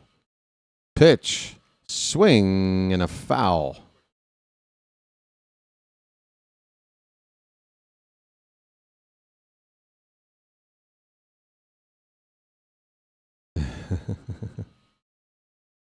Yeah, how do these years things work? So you're telling me that a year after another year, you add 1? You don't subtract 1? Okay, I think I got it figured out.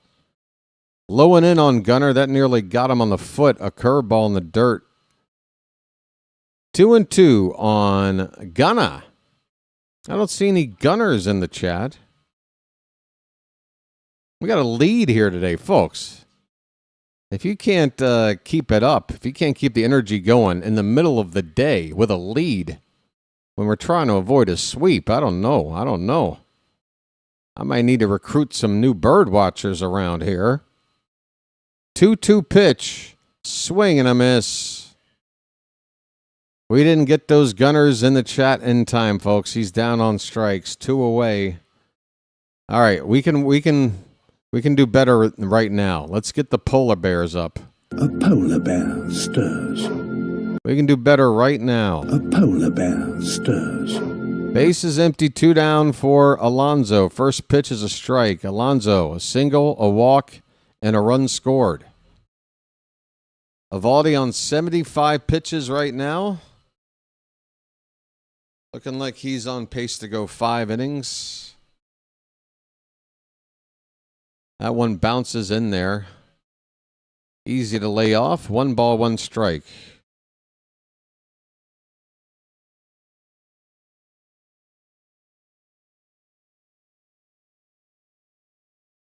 You guys remember Tony Batista's batting stance?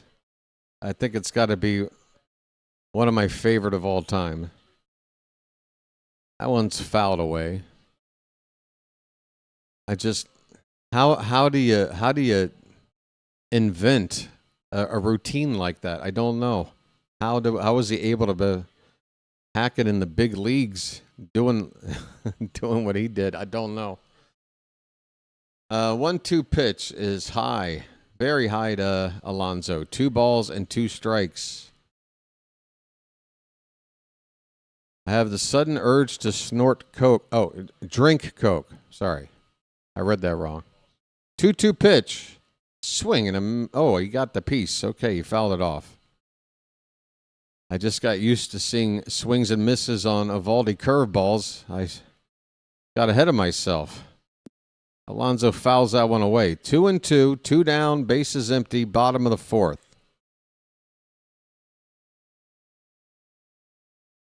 What would you do for a Klondike bar?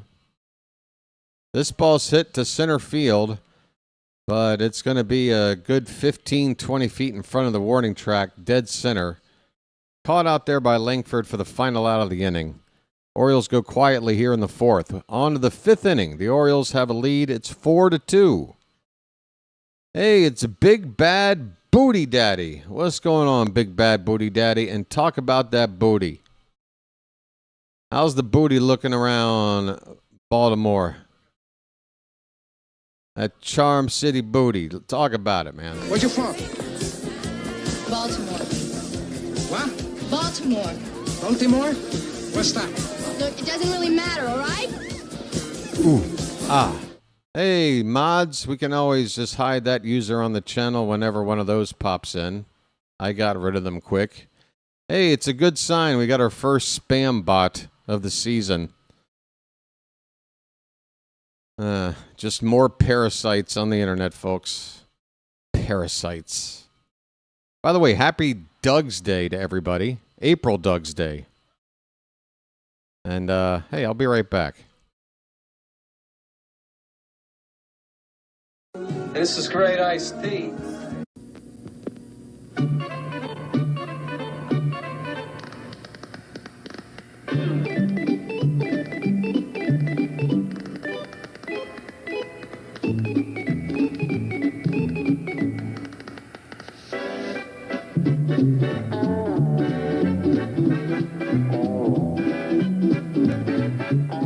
He met a strange friend in the Chesapeake Bay when Monday the Monster... Oh, wow. Here he comes. Let me show you what I mean now. By the first thing you do is get right up in their face, you point the finger. Then if you can't get close enough, you turn the hand around and kick some dirt. And then if he's missed a strike, you get over here and you put dirt all over the thing. You throw the hat down, you pick it up, you throw it, and then you're so bad, you throw him out of the game. You're out of here.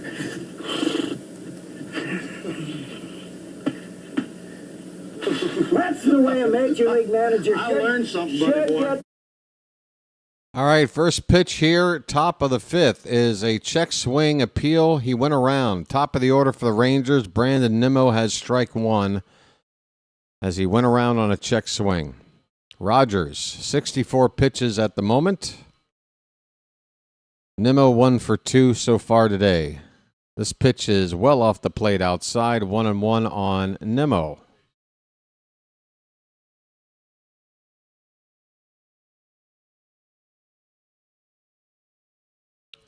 No walks from Rogers so far today. That's worth noting. This one's fouled off, 1-2.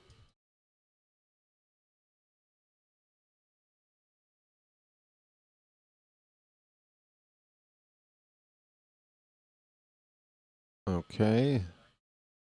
All right. Boy, am I pale looking or what? Can I take this light down like maybe 1 or 2 notches? that good? Okay. I'm much happier with that. Thank you. Okay. Let's go. We got work to do. 1 and 2. Foul back. We'll do it again.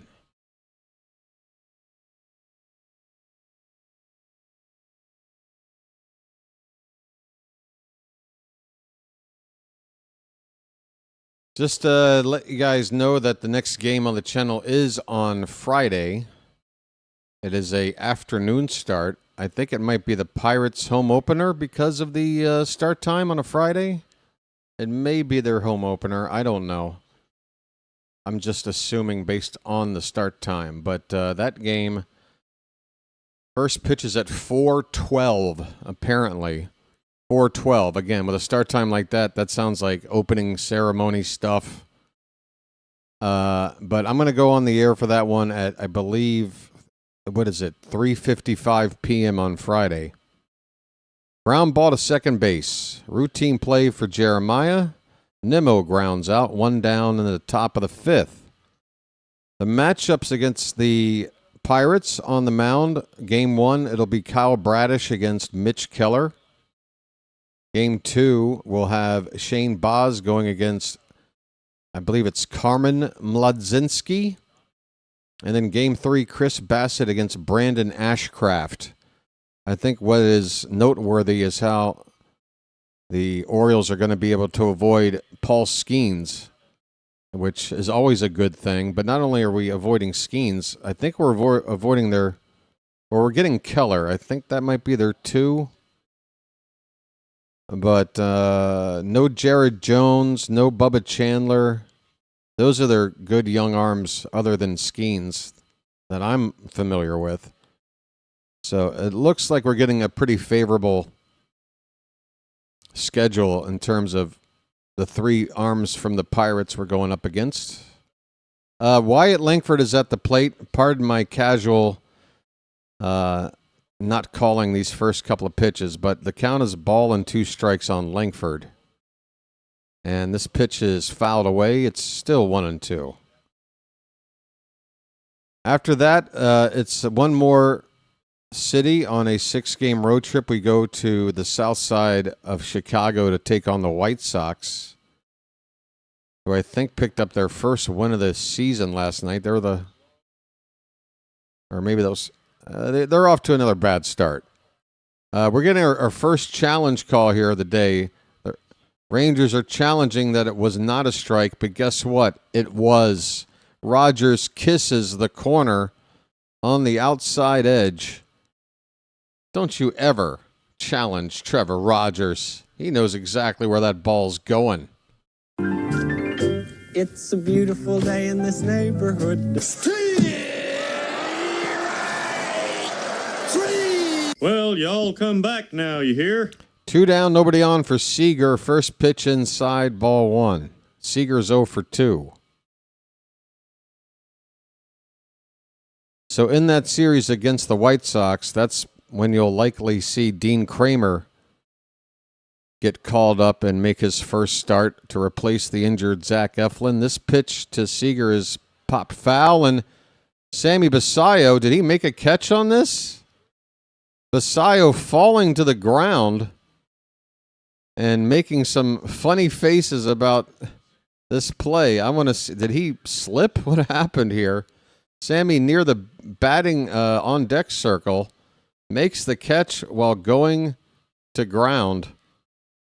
Not going to make any highlight reels, but it's the final out of the inning, and that's all that matters. Let's keep on gooing, folks. This inning is over. Trevor Rogers has gone through 5 innings.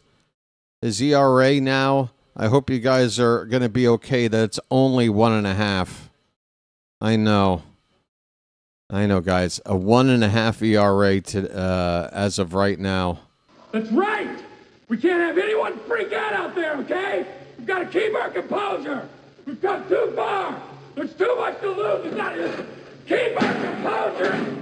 But BW, he gave up 2 runs in an inning to a team that has started pretty hot at 4-1, taking 2 out of 3 from the Phillies, and Like the sky is falling and stuff. Yeah, I know. The sky is falling. Sky is falling. I know.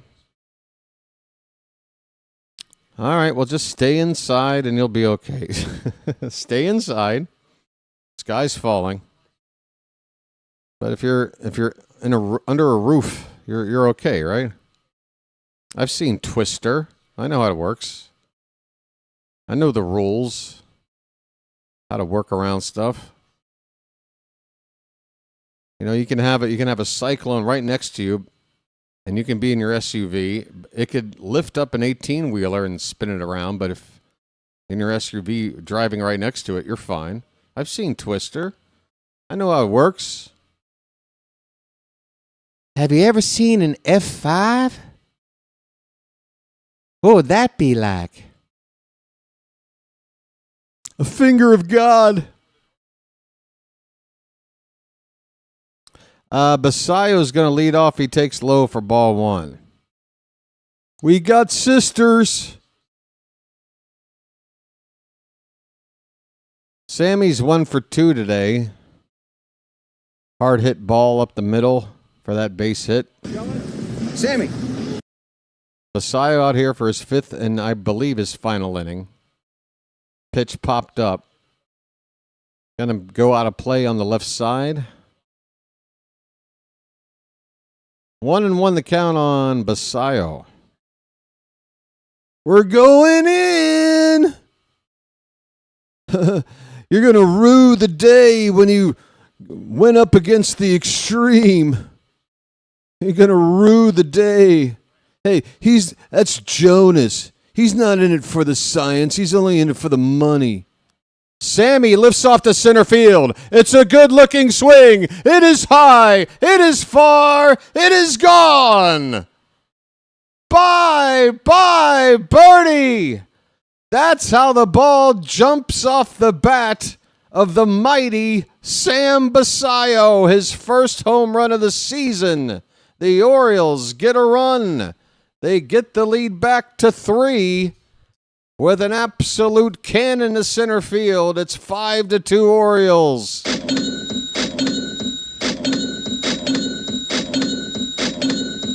Oh, Sammy. It's magic. Sammy.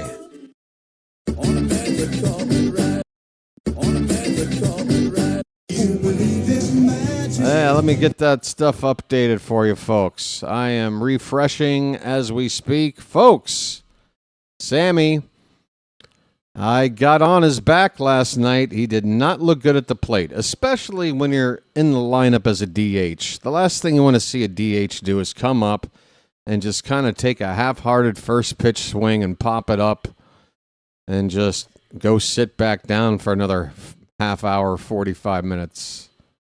Kobe Mayo, ground ball, third baseline. It's foul.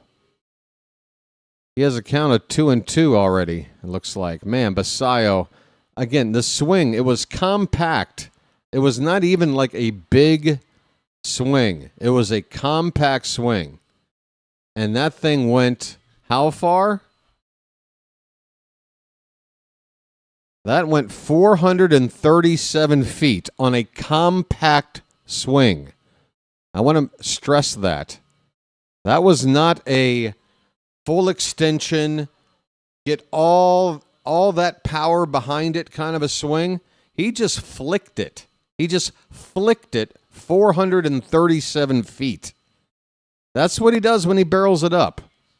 That's what he does when he barrels it up. That's how naturally strong this man is. What kind of swing, you ask? You dick. Slater. Picking on me. Yeah, 437, folks. 437. Evaldi's on 88 pitches, and we've got a mound meeting, and this might be a pitching change. Yep, that'll do it for Nate Evaldi today. He gives up the giant home run to Basallo. He just allowed Mayo to reach on a walk. And he is going to the showers. Get it all on there. Just spread it out. All right, thank you, Phantom. I'll get to that in a sec. We got a commercial break right now. Oh, my God. Ryan Mountcastle is in a commercial. And he has lines. And he has no camera charisma. It looks like he's staring at the cue card he needs to read for his lines. Oh, my goodness. I'm watching Ryan Mountcastle act, and it is painful. And this uniform he's wearing, what is that? He looks like a Tampa Bay Rays uniform. Folks, nobody out, a runner at first, bottom of the fifth, pitching change going on right now for the Rangers. It is Tyler Alexander. We saw him, I believe, in the first game. Late on. He came in basically to close the game. I think somebody was saying their closer had pitched the previous night. So Alexander, the southpaw, coming in to relieve Eovaldi. He's got Dylan Beavers coming up, and then Cowser. So back-to-back lefties. You understand the move right now to go to a lefty, this part of the order. The Orioles do have the option for either of these next two hitters playing corner outfield today to turn to Tyler O'Neill to pinch hit if they wanted to. It's very early in the game, though. I don't think that they would. I don't think that they should at this stage of the game. Save that weapon if you need it later. So let's stick with what we got. It'll be a couple of lefties, Beavers and Cowser going up against Alexander. Who's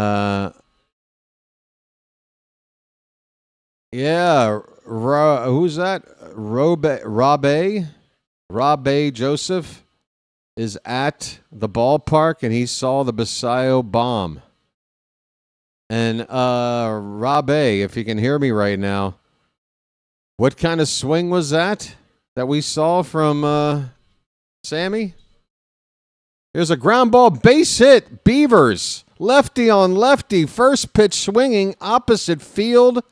And, folks, the Orioles have got to start going opposite field more often because these defense shifts, just leaving wide open spaces on the opposite side of the field. I mean, Beavers can be a hit. He can have a Ted Williams batting average if he starts going the other way like that. First and second, still nobody out. Folks, get some cows up in the chat. Cowser's reached twice today already, a single and a walk.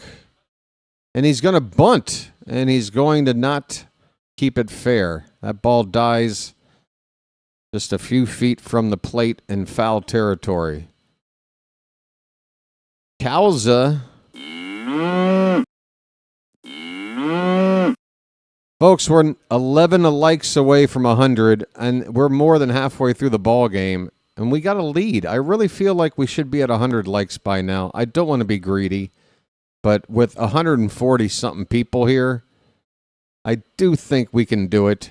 Please take a moment and hit that thumbs up at the bottom of your screen. The 0-1 to Cowser. He's bunting again. This one's a good one. Is there a play anywhere? Yes.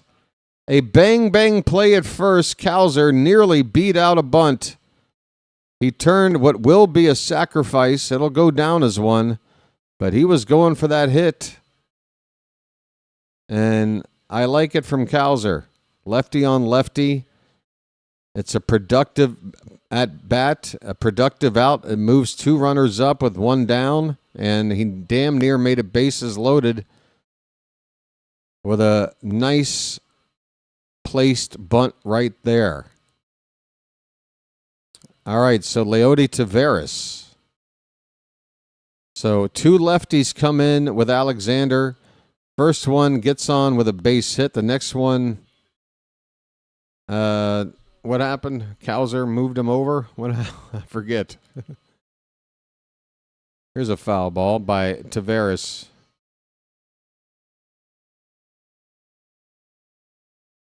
Yeah, so good use of the two lefties in the matchup, and now we got the switch hitting Taveras up there, but the count is 0-2. Just need to make some contact, buddy. We got that runner at third with only one out.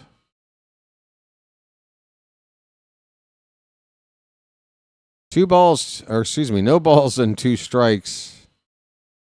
And that's a ball. 1 and 2.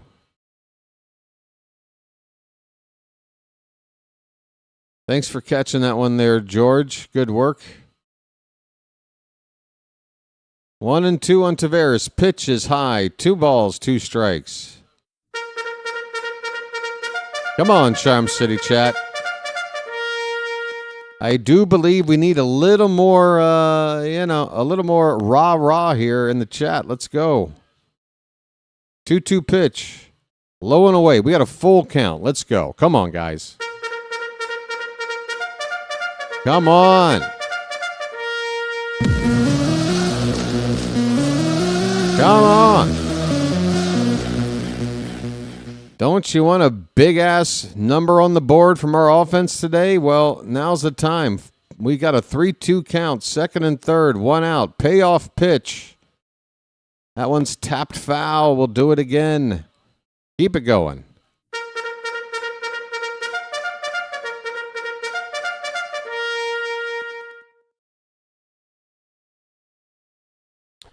Tavares, a reminder, already 2 for 2 today, so it could be a big day for him here against this former team.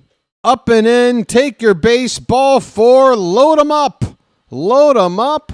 I'm walking here. I'm walking here. And yeah, we're going to take the info off the screen for now. Go away. Info, go away, come again another day. Alexander, is this a meeting or is this a change? I think he's faced the minimum 3 batters. But it looks like for now it's just a conversation. Jeremiah Jackson is going to be due up with 1 out and the bases loaded. Jeremiah was the bullfrog. Boom, boom, boom. Was a good friend of mine. I never understood a single word he said, but I helped him drink his wine, and he always had mighty fine wine. I said, joy to the world, all the boys and girls now, joy to the fishes in the deep blue sea, joy to you and me. First pitch outside to Jeremiah, folks. Outside.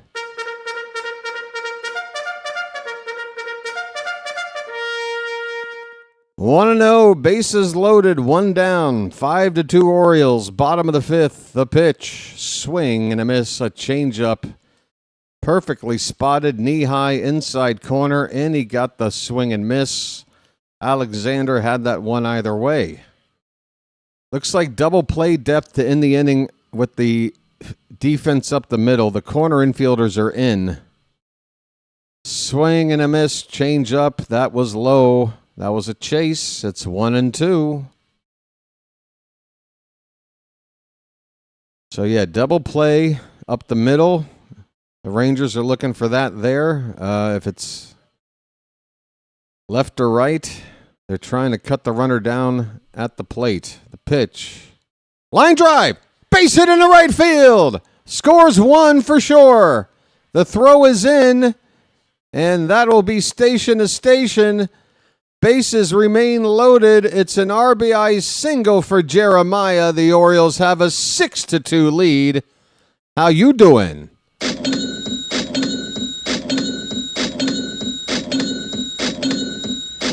But Rogers gave up 2 runs when you said don't think Rogers is going to have a 0 ERA, and you jinxed it and stuff. And, It's magic, you know. It's magic. Hey, Taylor Ward is up. Taylor?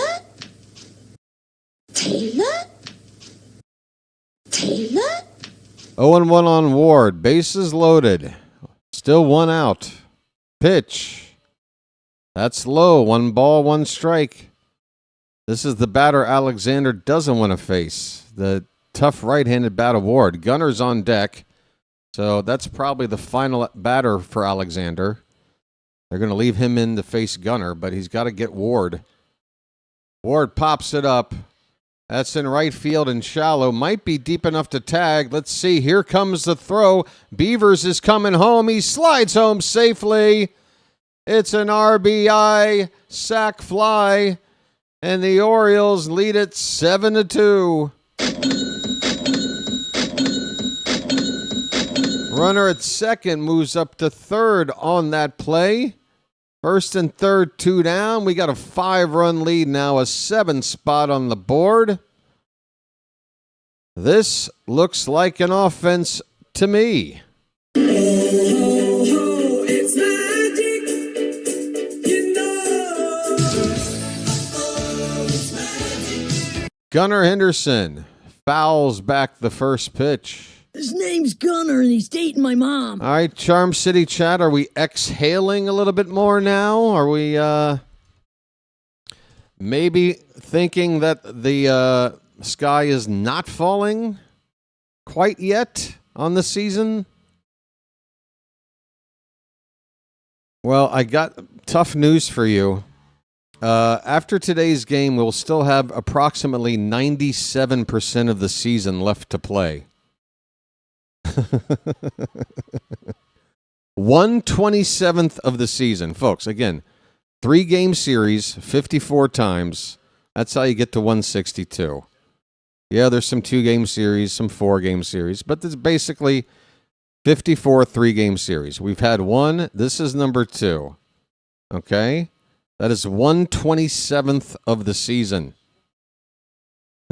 It is 3% of a season. It's basically the equivalent of the first quarter of the first game of an NFL season, right? Not even a complete first quarter of the first game. You feel me, folks? Is every NFL team defined by what they do with their first 2 possessions of the season? Probably not. So hang in there, folks. We're going to try to get our record even at 3-3 and hit the road and see what we can do against the Pirates and White Sox. I would hope with those 2 matchups, we go 4-2. We get ourselves with a nice winning record, come back home and build from there. Hey, guess what? Gunnar Henderson just drew ball 4, folks. He just drew ball 4. I'm walking here. He just drew ball 4. Here comes the polar bear. A polar bear stirs. Let's get some bears up in the chat. You guys understand my logic now? You get it? You guys understand? Stick with me, folks. I will guide you. I will guide thy hand. Okay? I will guide thy hand. I know a lady on South Street told me the same thing. I miss her. Hey, Pete Alonso just made the final out of the inning. The game on my stream just jumped. Let me tell you what happened there. That was a fly ball to right field. Alonso flies out to right to end the inning, but the Orioles put a crooked number on the board for the 3rd time today. It's their 3rd inning in 5 in which they've scored multiple runs. They've got digit hits on the board through 5 innings. This is the offense you wanted. Here it is. Okay? It's the Orioles 7 and the Rangers 2 as we head to the 6th inning. Logic has nothing to do with it. All right, Scott, educate me. You break it down then. You break it down. You tell me what it all has to do with. I need a Lucky. Where's my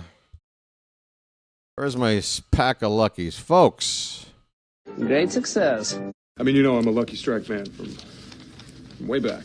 So this appears to be empty. This is an empty pack of Luckies. That's no good. I'm going to have to go locate some. That means leaving for a minute. Oh, I forgot to bring the in-game stuff back. All right, the info's back and I'm leaving. Is that a fair trade? I'll be back in a minute.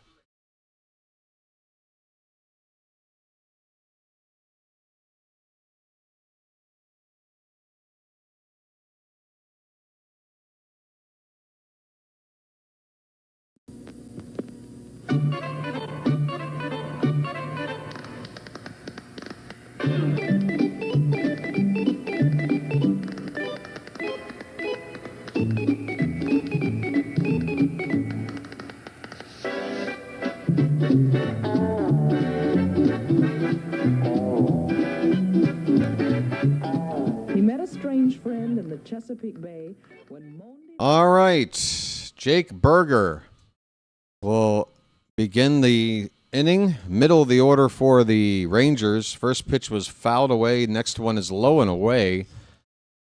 It is 1-1 on Berger. Trevor Rogers is up to 78 pitches. We're in the sixth.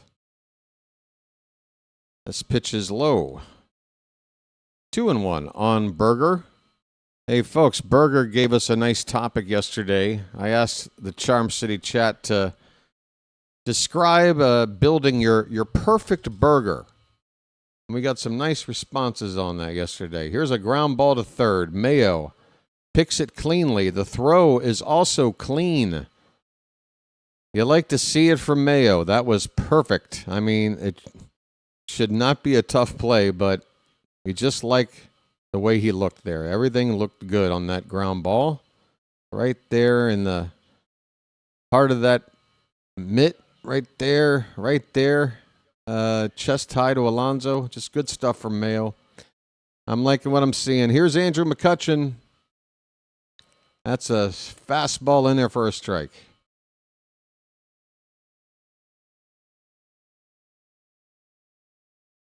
Woo.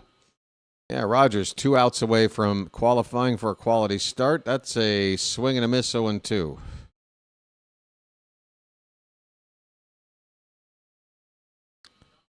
I mean, folks, at what point of the season, if Rogers is rocking like a 2.25 ERA or less, do we go ahead and just say it that he is an ace?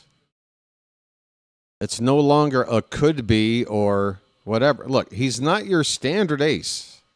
We can't lie. We can't sit here and go, oh, this guy hits triple digits like Scooble. This guy's got a breaking ball pitch that is like it looks like it's impossible to throw. I mean, like Rogers' stuff is not really all that overpowering. It's just he's just very effective. He's a pitcher.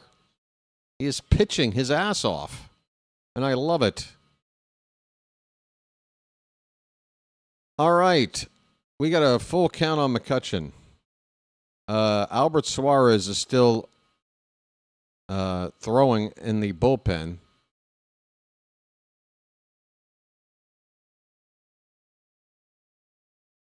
And that's a called strike 3. I think they're going to want to challenge that, and the Rangers will. McCutchen thinks that was low. I tend to agree with him.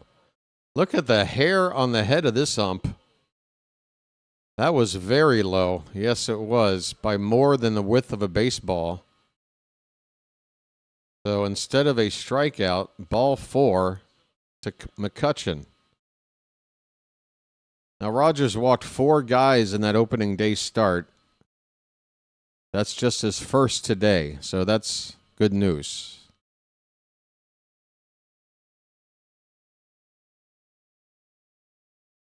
I mean, it's hard to compare anybody to a guy like Greg Maddux, but I can't do it. I'm trying to think. I don't know, maybe like a Jimmy Key, like a prime Jimmy Key. You know, that's a guy that, to me, back in the day, if I recall, not really an overpowering stuff, but just a really good pitcher. You know, just mixing pitches well, mixing up locations well, hitting the spots. This one's popped up by Jansen. That one was up and in. If this ball stays in play, it's just another great pitch from Rogers. It will get out of play. It's still a great pitch. I don't know why I set it up that way. But yeah, he got that one up and in on Jansen. It's 0-2. Pitch number 90 of the day coming up. It was worse than bacon hair. I don't know. If anybody saw the ump's hair and wants to attempt to describe it, go right ahead. I have no words. It is 0-2 on Jansen. 1 out, runner at first. Pitch. That is a ground ball. Third base. Mayo can start 2. Second for 1. Over to first. 2. A double play around the horn. Folks, we haven't had one yet today. There it is.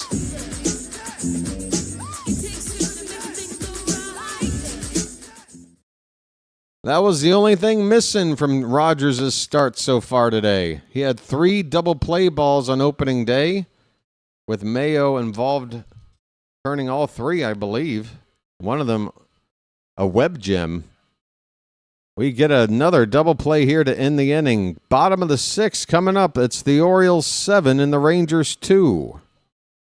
Folks, it's time to talk about the likes. We got over 100, and I want to say thanks. And I want to thank you very much for that. I really do. We're going to have to be realistic, though. We're not going to get to 200 today. Not with the number of people in the room right now in this stage of the ball game, I would think. But we're going to have to fight. We're going to have to fight to get to 150. And I believe in you. I believe in those that are here right now that have yet to hit the like button, are going to be kind souls, good Samaritans, and just take 1 second out of their time watching to tap that thumbs up. And let's try to get it up to 150 likes, folks. Keep those numbers going. Appreciate it. We've got 6 new Magic members in today, 5 gifted by me, and 1 other that said, I'm taking the plunge. Good to see that, too. And subscriber count. We're up to 40-30. We want to see 40-40. It's like 20/20 vision, just twice as good. 40-40, folks. Subscribe today. It's free. There's no ads. I mean, there's the YouTube ads. You can't escape them. But in terms of like ad reads on my channel, I don't have them. The only thing I want to advertise between innings is, growing this channel. It's my baby. It's my little plant I'm trying to grow. We're growing together. Hey, Sammy Basallo's up. Last time up. Compact swing, 437 feet. There's a new pitcher on, a right-hander named Carter Balmer. It sounds like I'm saying Balmer like a local, but it's Balmer or Balmler. Balmler? Balmler is. Hey, can we get Balmler on Balmer? It's 0-1 on Sammy. Swing and a miss, 0-2.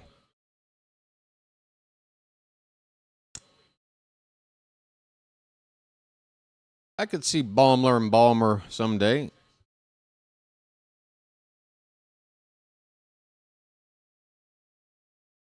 Oh-2 pitch off the plate outside. 1-2 on Basallo. I can't wait to go back and watch that home run from Sammy on a Twitter clip or whatever. Just too easy. That was too far for a swing like that. It's got, again, I said it. I'm not going to bring it up a ton, but I just want to reiterate that to start the season, basically, I said that Basallo is going to be, if not this season, at some point, the first. Sammy's going to try to make it to first on a swing and miss strike 3 in the dirt, but they will throw him out at first to complete that strikeout. 1 down here in the bottom of the 6th. Sammy's going to be the first to hit that warehouse in a real game. It's going to happen. There's just too much power there, and he's going to have too many chances to do it. It's going to happen, folks. Mark it. Kobe Mayo's up. He's 0 for 2. Pitch is in there for a strike. A curveball from Baumler. Mayo, folks. You got those jars? Is everybody hung over today? What's going on? Get it all on there. Just spread it out. I think everybody's hung over. It's an early afternoon start. Everybody was out drinking last night. Is that what happened? Shame on you. Shame. Shame. Shame.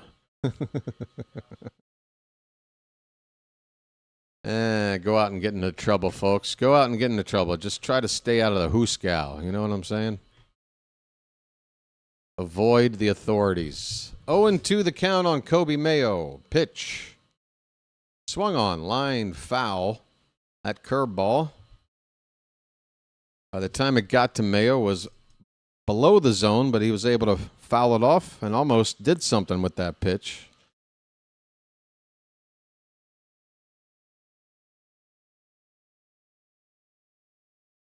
And I'm out of coffee, and we're only in the 6th. Swing and a miss. He chased the bad one low. Mayo strikes out, 2 down on a curveball.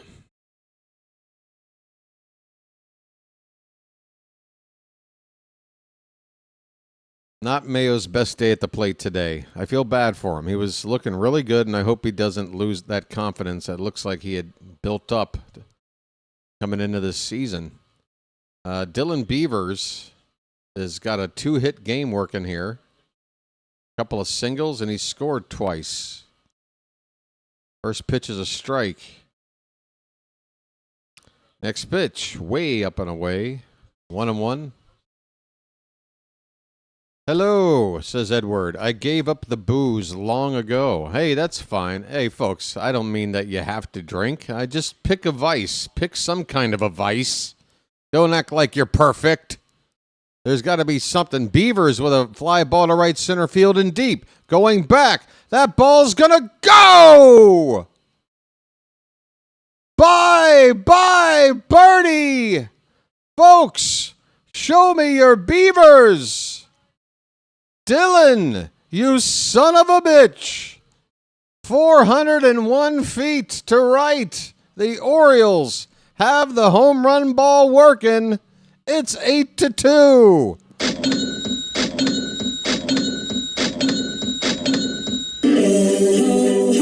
It's magic, you know.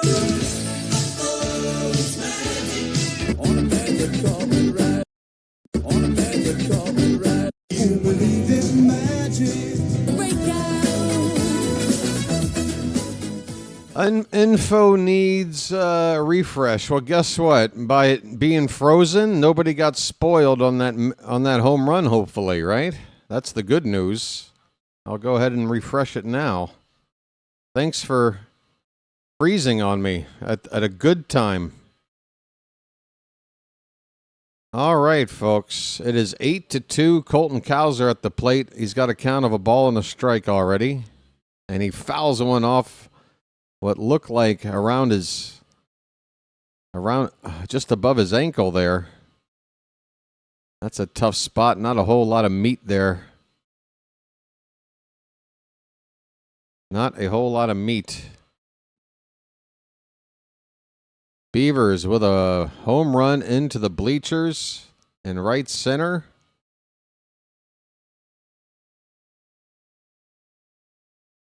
Home run balls are showing up today. 1-2 for Cowser. Check swing, excuse me swing, and a comebacker to the pitcher. Baumler will underhand it to first, and that will end the inning. But the Orioles keep on trucking. This is the first inning that we've scored in today where we only scored 1 run. How dare us? How dare this offense only score 1 run in an inning? What's wrong with us? At the end of 6, it's the Orioles 8 and the Rangers 2. Folks, I need to get up and move around. If you need to do the same, now's the time. Hit that like button, subscribe, and all that good stuff. We're having a fun day today, aren't we, folks? I hope you're enjoying the coverage. Be right back.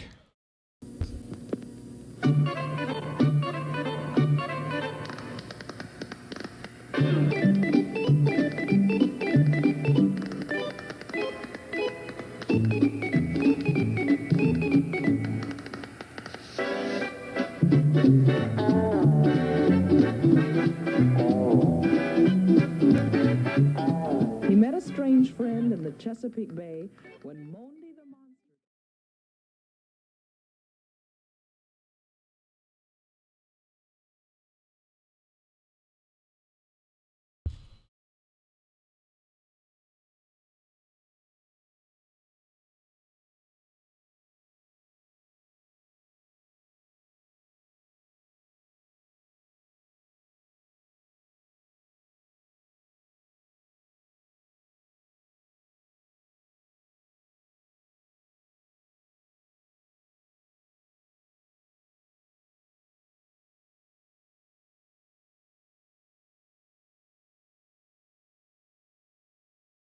All right. Slater giving us some of the stats on the home runs today. Basallo exit velo 109.5 on a compact swing.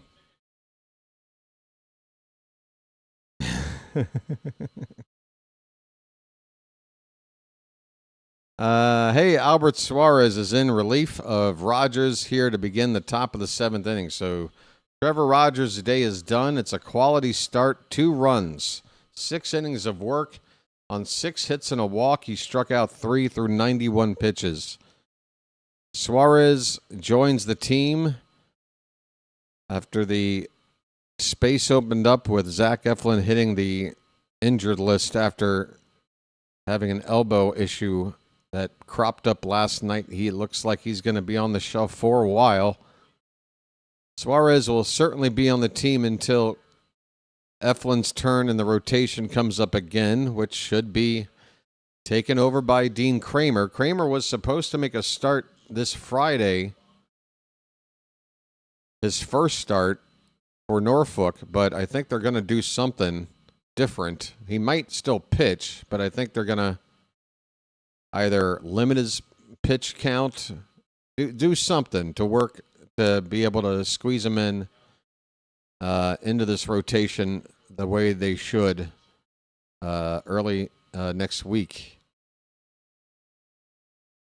All right, that's a base hit to lead off the inning off of Suarez. First batter Suarez faces, he gives up a base hit. That's not good. We got a 6-run lead to work with here. But that was a base hit there from Josh Young, his second of the day. He's only batting 100 now after his 2 hits today. We got a pinch hitter up right now.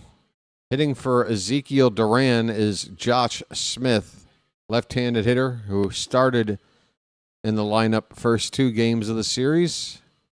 Took a seat against the lefty Rogers. That ball's lifted to right field.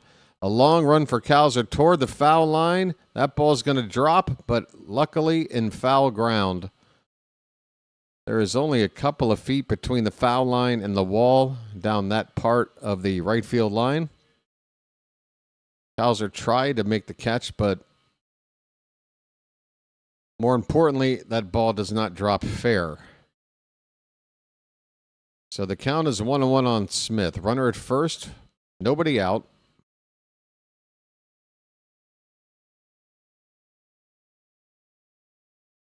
The 1-1 is popped straight up on the third base side.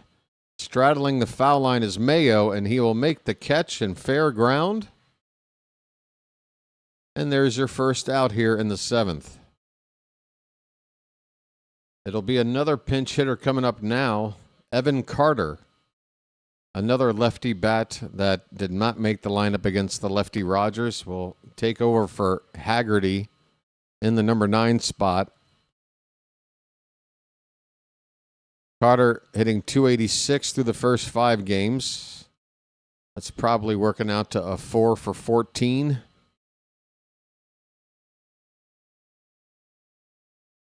That's a called strike on a changeup outside corner from Suarez. Hey, hey, hey.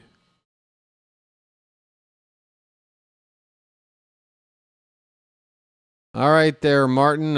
Congrats, but we pretty much leave it at that when we're talking about people and their bets.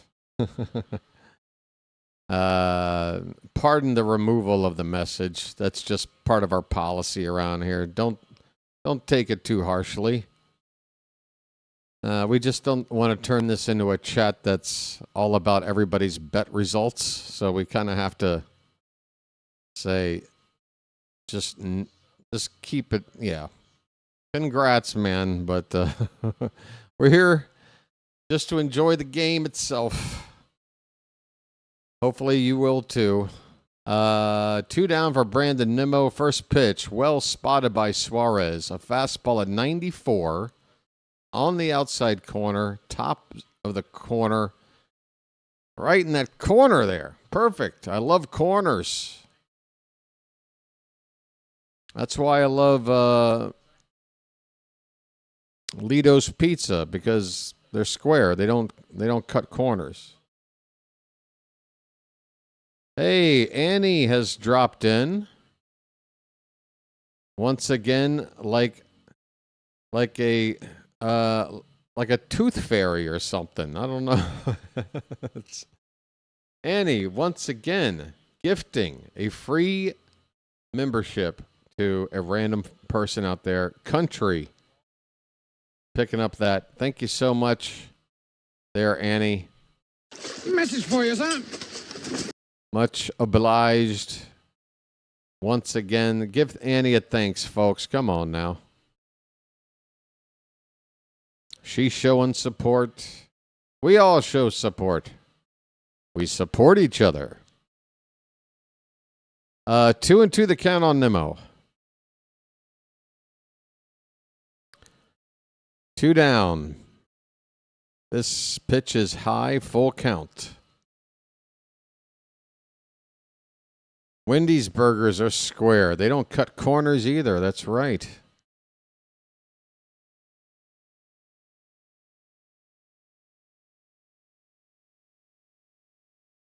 Okay.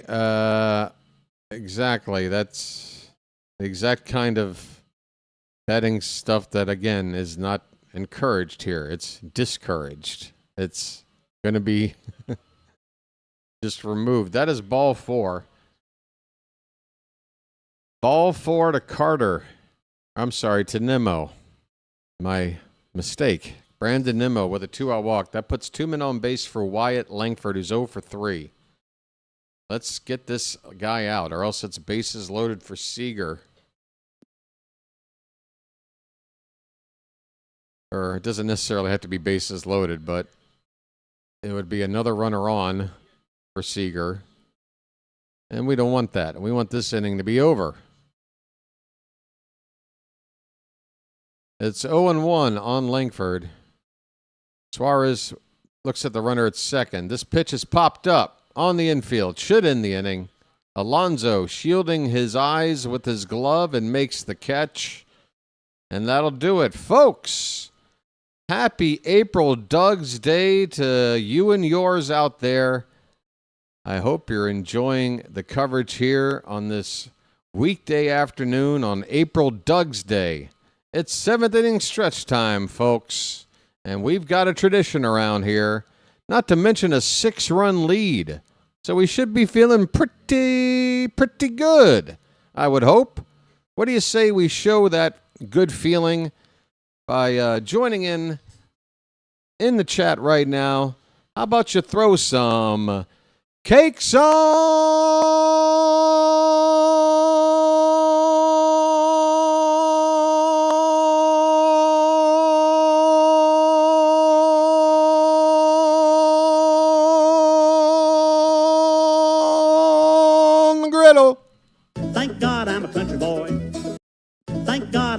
country boy.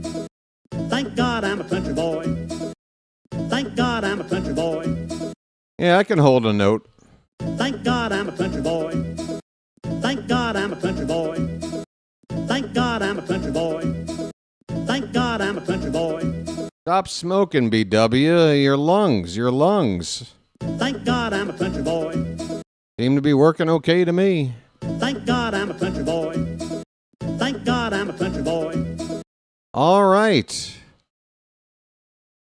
7th inning stretch. The Orioles are looking to wrap up this homestand with a record of 3-3 to begin the season.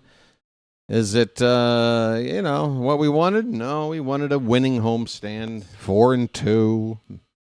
5-1 if you're nasty. But we're going to try to go 3-3.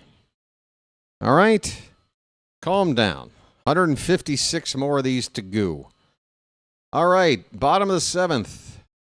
First pitch is up and away to Taveras, who's having himself a nice day. Reached base all 3 times, a single, a double, a walk, 2 RBI, and a run scored for his first start. Not too shabby. He might have earned himself another. That pitch is low, 2-0. And again, I promise you folks, with a day off tomorrow, a day and a half till the next game to call, I'm going to find myself a button for Taveras. Don't you worry. He's got a 3-0 count now. I'm sorry, I forgot. Did somebody say the scoreboard needed a refresh? It's happened so many times today, I've lost track. 3-1 the count now. I don't know. You tell me. Where are we? Hey, David Denning is caught in traffic. 3-1 pitch is ball 4. Did Taveras just reach base for the 4th time today?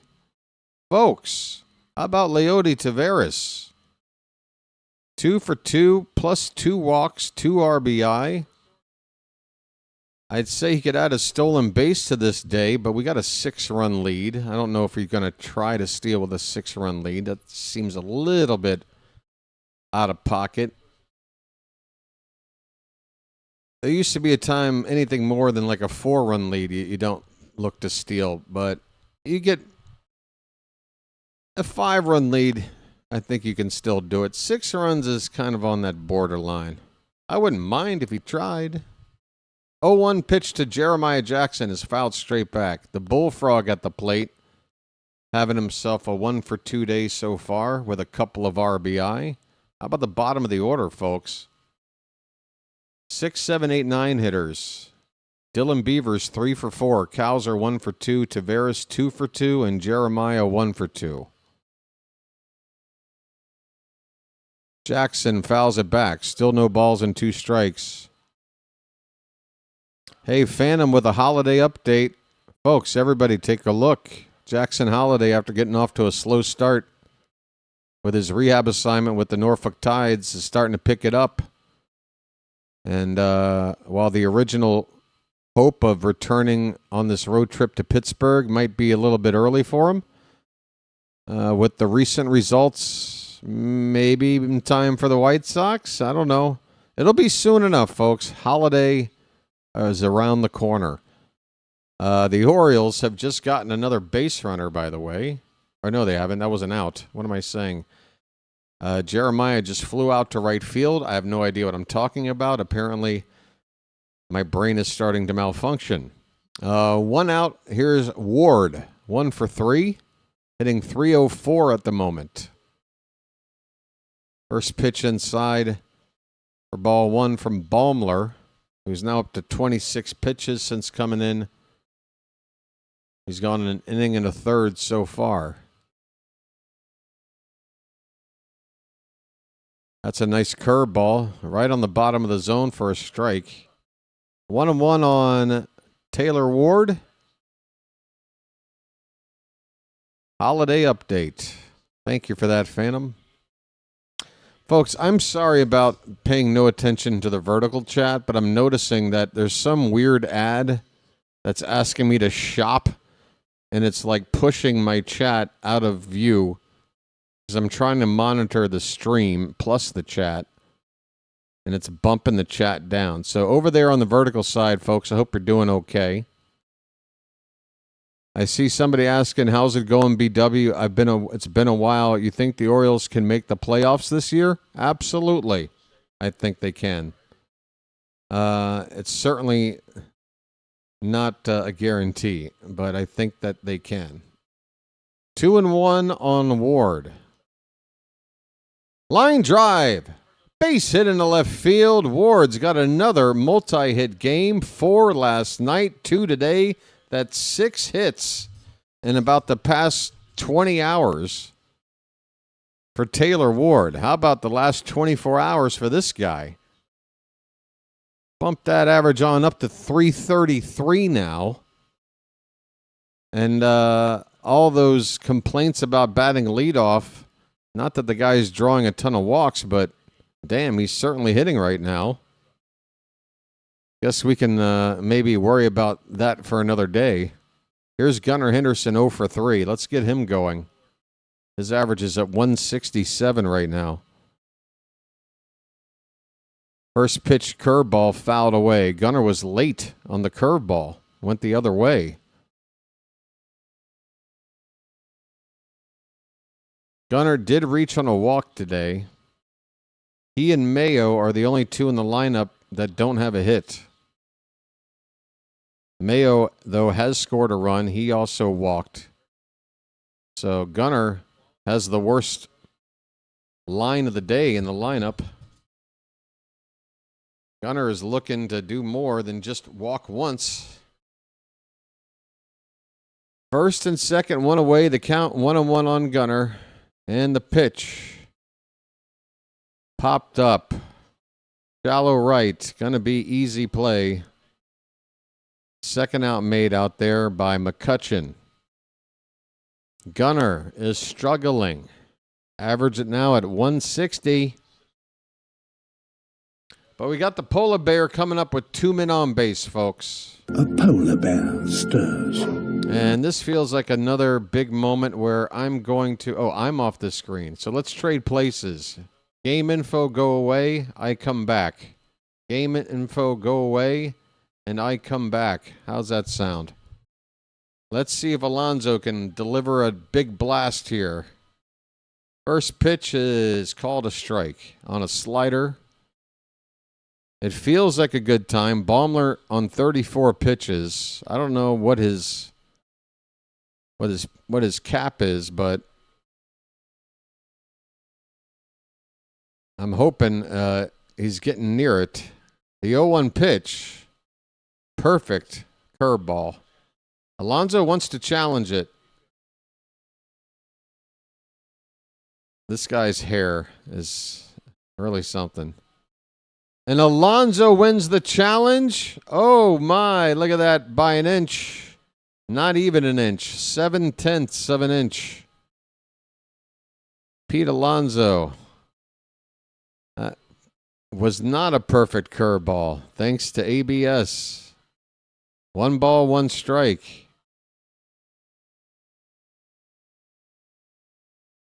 First and second, 2 down. And this ball is lined right to third base. A diving catch made. Holy cow, that robbed extra bases. Josh Young just stole RBIs away from Pete Alonso. Hot damn, that would have made it at least 9-2, maybe 10-2. That ball was ticketed down the left field corner. A really nice defensive play by Young to end the inning for the Rangers. We go to the 8th. The Orioles have an 8-2 lead. Tough luck for the polar bear there. Yeah, what's that? Another inning where we didn't score? Enough with this team. I'm sick of them.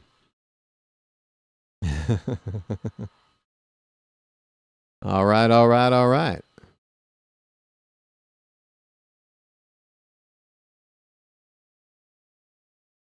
How true is the Henderson signing? Henderson signing what? Is he paying for the check for dinner tonight? Like, it's not a contract. If Gunnar Henderson was putting pen to paper on an extension right now, my computer would literally be blowing up.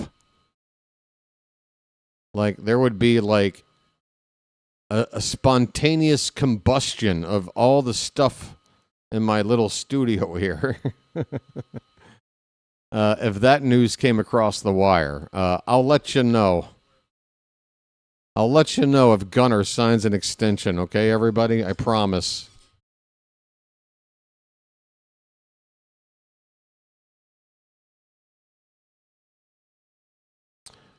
I'm going to say that we put the grounds crew shed back before we ever get an extension for Gunnar Henderson.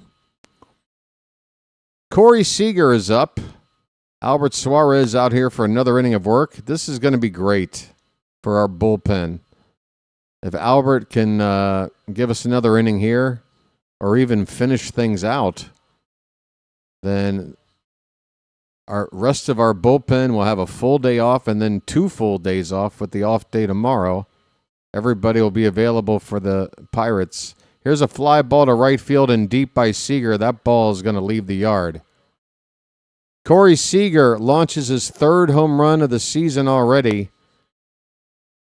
Just a Corey Seager looking swing there.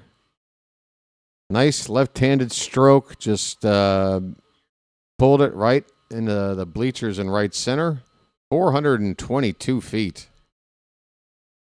And that makes it 8-3. That makes it 8-3. But again, Albert's out here to, he's out here to eat these innings. He gave up a solo shot. We're okay with a 5-run lead. And if he starts to get into trouble, we can go to the pen. It's not like we can't. We're just trying to set it up to give them guys an extended break. But if we need to, we've got guys to go to. Jake Berger has a count of a ball and no strikes.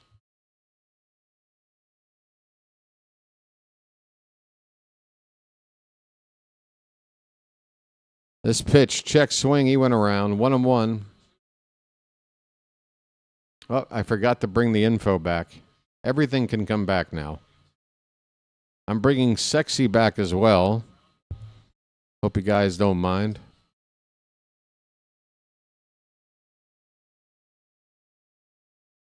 The 1-1 Berger hit in the air to right. Backing up is Cowser. And my game just froze. Did Cowser come down with that? It looks like he did. Cowser with a catch in what looked to be deep right center field. I didn't actually see it. But there's 1 out and nobody on base. So I'm going to assume. Folks, that's what you want to tune in for, to hear my assumptions of things happening in the ball game. Andrew McCutchen is 1 for 2 when he fouls the first pitch off here. Kutch.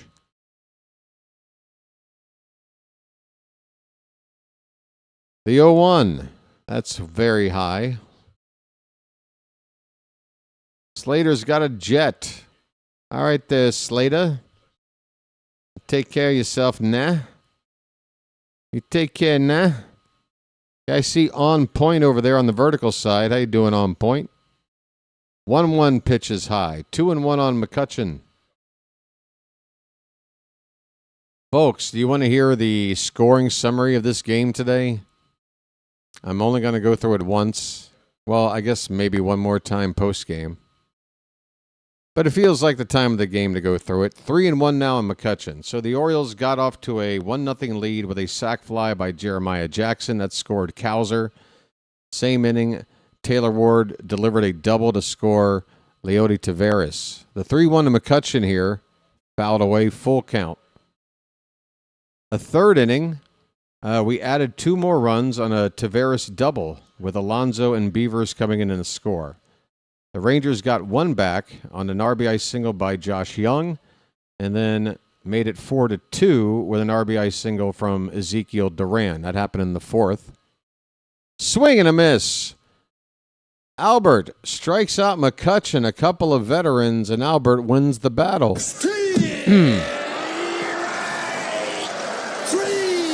Well, y'all come back now, you hear? So with the score 4-2, and with Charm City Chat beginning to panic, the Orioles responded in the bottom of the 5th, starting with a 437-foot home run, first of the season off the bat of Sammy Basallo. That made it 5-2. Jeremiah RBI single scoring Mayo made it 6-2, and then Ward sac fly scoring Beavers 7-2 after 5 innings. Then we went into the 6th inning and added another run via a Dylan Beavers solo shot to right. That's his first of the year. And the Rangers in this inning brought 1 back with a solo homer from Seager. That is how we are at the 8-3 score with 2 down. Danny Jansen at the plate. And on a 1-1 pitch, he swings and misses. So 1 more strike to get through 8 innings. The Orioles are getting closer to salvaging a win in this series and avoiding a 2-4 disaster start to the season. Here's a fly ball to straightaway center. Taveras has got it, and the inning is over. Okay, Albert, keep on eating those innings, my friend. 2 in the books for him already. He's thrown 33 pitches. I don't know what kind of activity he was involved in before he got the call-up, so it's hard to say how far he can go. But there's a chance he could finish this and get a 3-inning save out of this. That would be nice for Albert, a 3-inning save. Save the bullpen. Everybody's happy. Bottom of the 8th coming up. The Orioles will have the middle of the order, Basallo, Mayo, and Beavers. The kids are coming up, folks. The kids are all right. Folks, it's a last push here. We're getting late. Probably the last time up to hit for the Orioles today. So I got to ask to get those likes up to 150. That's the goal we set today. We're less than 10 away. So this is old BW fighting like he does every single game he calls. He's fighting for your like. You got to fight for a like on the channel. Bow, bow, bow, bow, bow, bow, bow, bow. You gotta fight for a like on the channel. Hey, folks, hit that like button. We're 5 away from 150.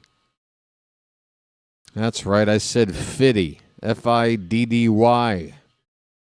Left-hander on for the Rangers, Jacob Latz.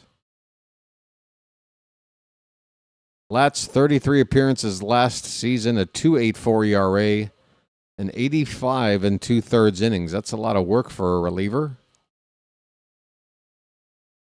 Pretty much pitching an inning every other game for the entire season. Well, no, 33 games. Yeah, so he must be a longer guy. 85 innings, 33 games. That's like 2 2/3 innings on average per appearance. So I guess he's kind of a longer man. Surely out here for the Rangers, they hope as the final pitcher of the day for them. Sammy Basallo is up. Lefty on lefty. Sammy's 2 for 4 with that home run, and he takes outside for ball 1. Sammy. With the 2 hits, his average climbs up to 222. We'll see where it is after this at-bat. Here's a ground ball, first base, and that average is probably going to be right at 200 after this out. Basallo grounds out to first. 3-1 put out on the play. 1 away here in the bottom of the 8th. And Sammy's average is 211. I'm sorry. It's above 200. He's still at 211. Mayo needs a hit. He's hitting 125. He's hitless today. He did get a walk back in the 5th. He has scored a run. He takes low for ball 1. Folks, get those jars up one more time tonight. Let's get it all on there. Just spread it out. Hey, thank you there, R.I.P. Kiddo, for subbing and liking and for saying hello in the Charm City chat. Oh, somebody's money is being thrown away. I would say whoever is making the bets is throwing away the money, not the team they're betting on. But that's just my personal point of view. I don't know. It seems like backwards logic to me. But anywho, that's the second out of the inning as Kobe Mayo flies out to right field. He has an 0 for 4 day. Dylan Beavers has had a 3-hit day already. He has a chance for 4. He's already had a home run. His average now is at 308.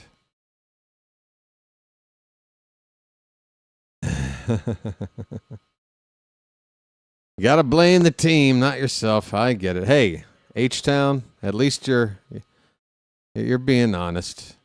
Credit to you, sir. That pitch is off the plate. 1 ball and 1 strike.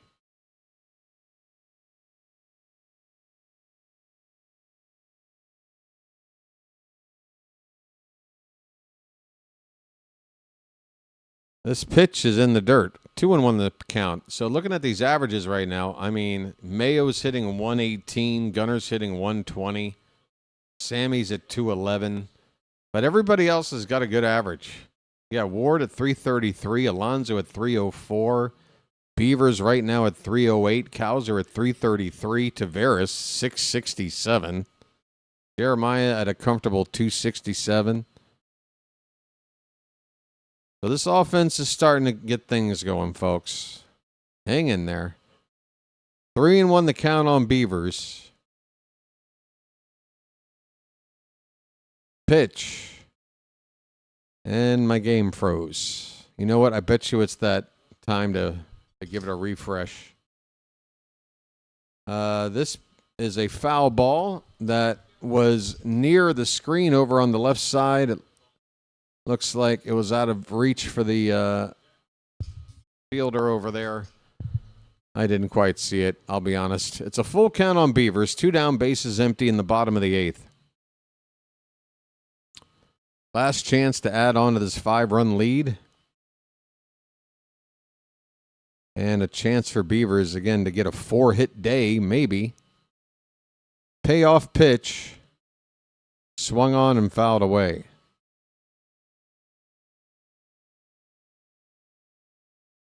We will see another 3-2 pitch.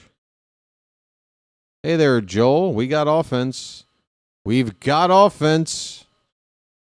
Beavers, another foul ball. Still 3-2. Got Bush. We've got Bush. We've got offense. We've got offense. Got Bush. We've got Bush. My favorite part of that little clip is hearing that exchange student guy laughing and going, wow, wow. Got Bush. We've got Bush. That's the same one that wins the tricycle race from Revenge of the Nerds. Oh, God. Hey, we got an 8-pitch at bat so far for Beavers. Full count. Sliders to start him off with. The fastballs lately. Pitch. And that's a slider. And Beavers got a piece of it. He's having himself quite the at-bat right now. He wants another hit. He really does. The javelin throw from Lamar. You like Lamar's javelin throw? Long duck dong. That's 16 candles, but we can talk about it. It's not the same actor, if that's what you're implying. How dare you, you racist? Here's a fly ball to straightaway center field. It's going to be caught out there. The inning is over. Beavers will have to settle for just a 3-hit game, scoring 3 runs and hitting a homer. We go to the ninth, folks. 3 outs to go, and we hit the road with a win under our belts, feeling a whole lot better. Let's go.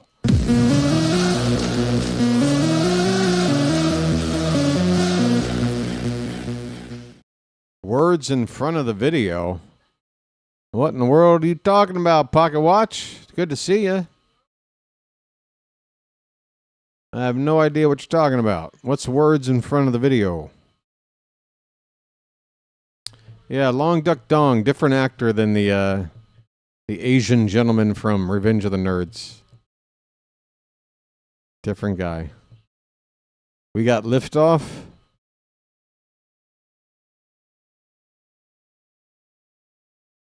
Take your protein pills and put your helmet on. 10, 9, 8, 7. I opened the chat and everything was out of place. Oh, just on your side. You figured it. I thought you meant you clicked on my vertical stream and were like, what the hell is this? Either way, if everything's good now, I'm happy to hear it. Folks, we got over 150 likes. Thanks so much for that. I really do appreciate it. Anything beyond this at this point is gravy. And I want to thank you very much for that. I really do. Don't get me wrong, I love me some gravy. And folks, did I say we needed to get to 40-40 today? We've done that too. Thank you so much. And I want to thank you very much for that. I really do. I love a nice number like 40-40. Makes me want to drink some malt liquor or something. Josh Young at the plate. First pitch is fouled away. Albert Suarez is out here to start the ninth and try to end this game. That was pitch number 34 from Big Al. Yes, good for the bullpen. Going to be nice, fresh, and rested all across the board. For the game, for the series starting Friday in Pittsburgh. Here's a ball hit out deep left center field. Going to stay in the yard. Taveras tracks it down on the warning track in front of the bullpen for out number 1.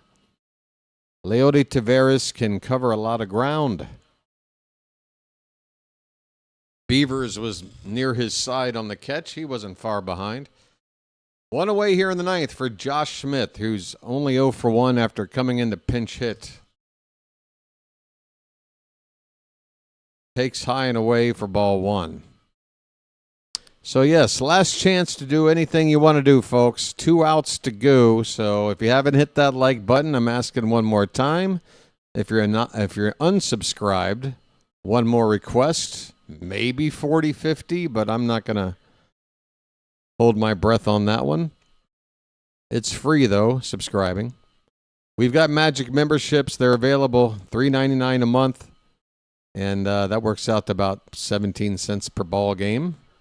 Here's a pop-up to right field. This will be the second out. Cowser coming in, makes the catch. 2 down. 1 more out to go, folks, and we're in the win column.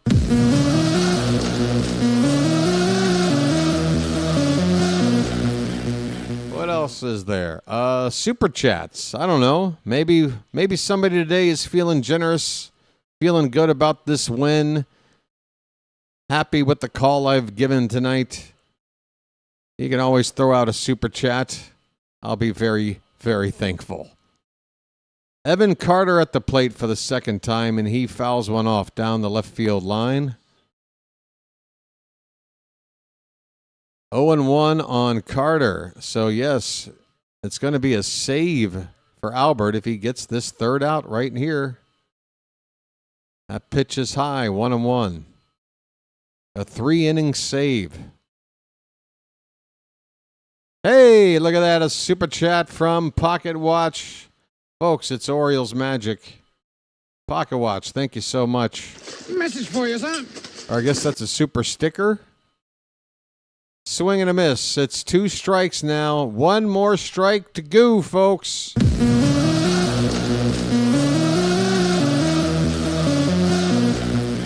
And hit the like button on that Pocket Watch chat if you don't mind. Let them know you're thankful. Oh, where'd that miss? Challenge it. Yes, let's end the game on a challenge. Let's end the game on a challenge. That was called ball 2. I think it's strike 3. Here comes the robot, and the game is over. The robot says the Orioles win. For the first time in Major League history, I'm assuming a ball game ends on a challenge of a pitch the umpire got wrong. And it works out in the Orioles' favor. Thank you, robots.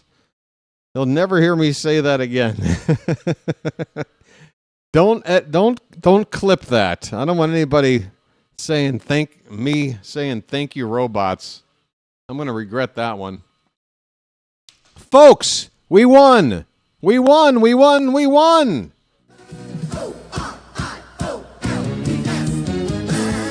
Yes, sir. Yes. El Duderino. Got 3 frosty mugs out there. He wants to say cheers, not once, not twice, but 3 times. Thank you, sir, El Duderino. Message for you, son. And I want to thank you very much for that. I really do. I do apologize if I sound a little bit weaselly when I'm trying to coax a super chat out of you lot, but the way I'd like you guys to look at it is if, like, again, I'm kind of like a street performer, right? It's a kind of situation where nobody's obligated to give me anything. I'm going to perform whether you throw something in the hat or not. But occasionally, I got to be like, hey, guys, where's the hat? Just like occasionally I just got to be like, hey, you could if you wanted to. I promise I'm not living high on the hog over here. So I do appreciate you guys allowing me to, occasionally. I don't do it every game. But I feel like with a nice win like this, maybe somebody's in a good mood. And apparently El Duderino was. Apparently Mr. Pocket Watch was as well. Thank you guys for the super chats. All right, let's go over this post-game wrap-up here. Who's getting interviewed? Is that Taveras? He should be. Folks, Leody Taveras got his first start today. And offensively, I think you got to give him the player of the game. It's a close call. Beavers had an additional hit. He went 3 for 5 with a home run. But Taveras got on base every time today. A single in the second, a 2-run double in the third. And that was when, we were trying to build that lead early. That came up big. And then a couple of walks in the 5th and 7th innings. So Taveras getting on base all 4 times today. Let's just look at this lineup top to bottom, folks, because this is the most complete the offense has looked easily so far this season. Taylor Ward, again, a 4-hit night last night, added 2 more today. He had a couple of RBI. He's hitting .333. Gunnar is the guy that's struggling. He went 0 for 4. He's hitting only .160, but it's early, folks. One nice series in Pittsburgh, and Gunnar could be right there with everybody else. Pete Alonso had 1 hit. He scored a run. He's hitting .304. That's great. Sammy, home run today. 2 hits. And that home run went a long, long way. We'd love to see it. The average is still low, but good day at the plate for Sammy. Kobe Mayo has just had some bad luck. 0 for 4. Probably the worst I've seen him at the plate in a game this season, but he's been due. He's been due for a hit. Dylan Beavers, a 3-hit game, his best game of the season. .286 on that average at the moment. Colton Cowser continues to be productive pretty much every game. He's doing something. 1 for 2 today, scored a run, and he's hitting .333. Again, Taveras, we talked about him. And then Jeremiah Jackson. We've been getting production out of our number 9 spot. I know we talk about how frustrating it is for the opposing team. Their number 9 hitter seems to always do something against us going back to last season. But our number 9 hitter, whether it's Blaze Alexander or Jeremiah Jackson today, so far through the first 6 games have been fantastic. It's been a nice platoon, and it's been a nice bottom-of-the-order weapon for us. So Jeremiah 1 for 3 with a couple of RBI today. The Orioles only needed to use 2 pitchers today. Chef's kiss. We needed it. The entire bullpen basically got the day off because the only guy that came in to relieve wasn't with the team until today. Albert Suarez brought up to take the place of Zach Eflin on the roster, and he came in for the final 3 innings. Rogers goes 6 innings, 6 hits, 1 walk, 3 strikeouts, 2 earned runs, his first 2 runs of the season. His ERA is at 1.38. It's amazing. It's happening all over again for Trevor Rogers. And then Albert gave up 2 hits and a walk in 3 innings of work, 1 earned run. His ERA is at a flat 3. He threw 42 pitches. Hey, we've got another super chat from Garrett Family Aquatics. My buddy, the family, the Garrett family, checking in. Message for you, son. And I want to thank you very much for that. I really do. Thank you so much, Garrett Family Aquatics. It's always good to have you here. Your family is part of our family, right? Families. Holiday got pulled late in the game. Final line of 2 for 3, single, double, struck out. His average now at 308. Okay, I'd say give him one more. Yeah, I'd say the Pittsburgh series is too soon. I say let him play this weekend and then have him join up with us in Chicago on Monday night when we start our series against the White Sox. That to me, I think would be the right timing. Because you probably are going to play Sunday in an afternoon game. That'll give him time to travel and then hook up with the team in Chicago on Monday night. Does that sound good to you guys? That sounds good to me. Let's see Holiday on Monday night in an Oriole uniform against the White Sox.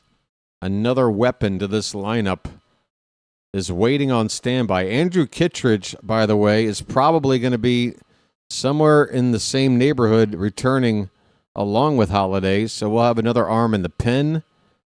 And again, I do believe whether it's Kramer that gets called up first or Kittredge, I think you can pretty much guarantee that Yermíl Geraldo is going to get demoted.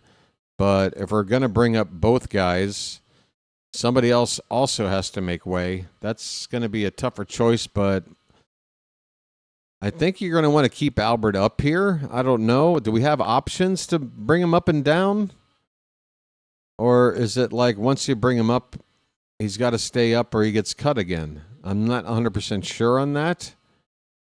But it feels like if that's the case, you're going to want to stick with Albert. And I think you maybe ask Anthony Nunez to go back down to AAA with the, not because he's done so poorly to deserve it, but, he's young. He's still, Nunez has already kind of outperformed expectations. It's a good extra bullpen depth arm to have, but I think, with Albert, he gives you that long man in the pen that you wouldn't otherwise have. And I think we're going to want a long man going forward, folks. With Eflin down, that depth that we had in the starting pitching spot, we got Kramer in there, but now there's no more depth. You get me? So we need Albert, I think, to eat some innings in long relief to help, not try to overwork our starters, try to keep them healthy as much as we can. Cade Povich is still another option as well. I think he struck out 8 batters in his first start, although he gave up, I think, 5 runs. So kind of a mixed bag from Povich. And his first... Hey, it's Melanie Newman. How are the cans today, Melanie? It's a beautiful day. The Orioles have won. And Melanie is ready to talk to Jim Palmer, I'm assuming. I don't know. Folks... Holiday watch. Holiday watch. Sorry. Those eyebrows, right, Shante? Is she not getting into Jack Nicholson Joker territory? I mean, she's starting to look like Cesar Romero, for God's sakes. Come on. How much arching do you need? You know what? She should be doing sideline reporting for the Cardinals. You got the St. Louis Arch. It could be right over her shoulder. It'd be perfect. All right, so Jim Palmer, legend of the game of baseball for the past 60 years, is going to now talk to Melanie Newman about baseball. Pardon me while I turn this off. Melanie, just go back to talking about the prop bets pregame and all the other corporate crap that they're making you do. Like, don't talk postgame. Just get out of here. What happened to the studio? Isn't there a studio? Is it just going to be Melanie talking to Jim after every game? I hate it. Go back to a studio and let them talk. Look, I don't mean to sound misogynistic. Don't get me wrong. It has nothing to do with Melanie being a woman, okay? There are plenty of female reporters out there I don't have a problem with. I just want to let that be known because I do pick on Melanie a lot, and I'm just now realizing that to people that don't know me, it could come across as just like, what's this broads don't belong in broadcasting. What are you doing here? Sugar, right? It's not like that, all right? I just find Melanie to be annoying and just comes across as somebody that doesn't know a freaking thing about baseball. I just, less of her is better for me. Pre-game, if you want to talk about all the crap in the pre-game, that's fine. But post-game, I want somebody that knows what the hell they're talking about. If they're going to talk to Jim Palmer, you feel me? It's Jim Palmer. Who here who has devoted their life to the game of baseball would give their left nut to be able to sit with Palmer, sit with Cakes for 5 minutes and pick his brain and talk baseball? I mean, it would be one of the thrills of my life. And Melanie gets to sit here and just have these inane conversations on a nightly basis and get paid for it. And I'm bitter. And I need to stop. I'm sorry. I'm just doing a bit. This is all a bit. Hey, folks. That's going to wrap up today's game. Rogers gets the win. It's his first of the season. Evaldi, the loss. He's 0-1. Albert, you got yourself a save. Wait a minute. Are we sure Rogers it's only 1-0? Shouldn't it be 2-0? I thought he got the opening day win. ESPN screws this up sometimes. Folks, the next game, once again, is going to be late afternoon on Friday in Pittsburgh. I hope you'll join me. Rogers did get the opening day win, so Rogers is 2-0. 2-0 for Trevor Rogers. Our ace. I think we found him, folks. I think we found him. Any concerns about a significant drop-off from last season? I think we are looking pretty good so far. Aren't we? Hey, let me take a look. Yep, 66 against the Dodgers, 70 against, well, take your pick, the Reds or the Pirates, and then 83, Phillies, Cakes. Folks, Palmer was there from the entire run of the glory years of this franchise. Palmer was there, and he's still around. And as much as I want to see the Orioles win for me, was Palmer still on the 79? Why am I some reason thinking he was he active on the 79? I mean, obviously he's still with the team. He's through 83. Why am I thinking in 79 for some reason he wasn't available? I'm probably wrong. I'm sure I'm wrong. But the wins were in 66, 70, and 83. So that's probably why I like to bring those up. Thank you, Joel. Thank you, George. Yeah, so Pittsburgh coming up. 4:12 is the scheduled first pitch. I'm going to go on the air at 4:55. That is about 17 minutes. I got a feeling it's going to be a little later for that first pitch, so plenty of time for a pregame on that one. It's going to be Kyle Bradish against Mitch Keller for Game 1. I hope you will join me. We've got a record of 3-3. Losing streak is over at 2. And now it's time to start our first win streak. Right, everybody? It's time to start. We had our first losing streak. It's time to start our first win streak. We do that with a win tomorrow. Kyle Bradish on the bump. I'm sorry, not tomorrow. Friday. We got a day off. So come join me for that on Friday late afternoon. Let me see if anybody's streaming right now, and I will redirect you to them and wrap this puppy up. Let's see who is on right now. It's a weird part of the day, so I don't know if there's anywhere to go, but I'm going to look.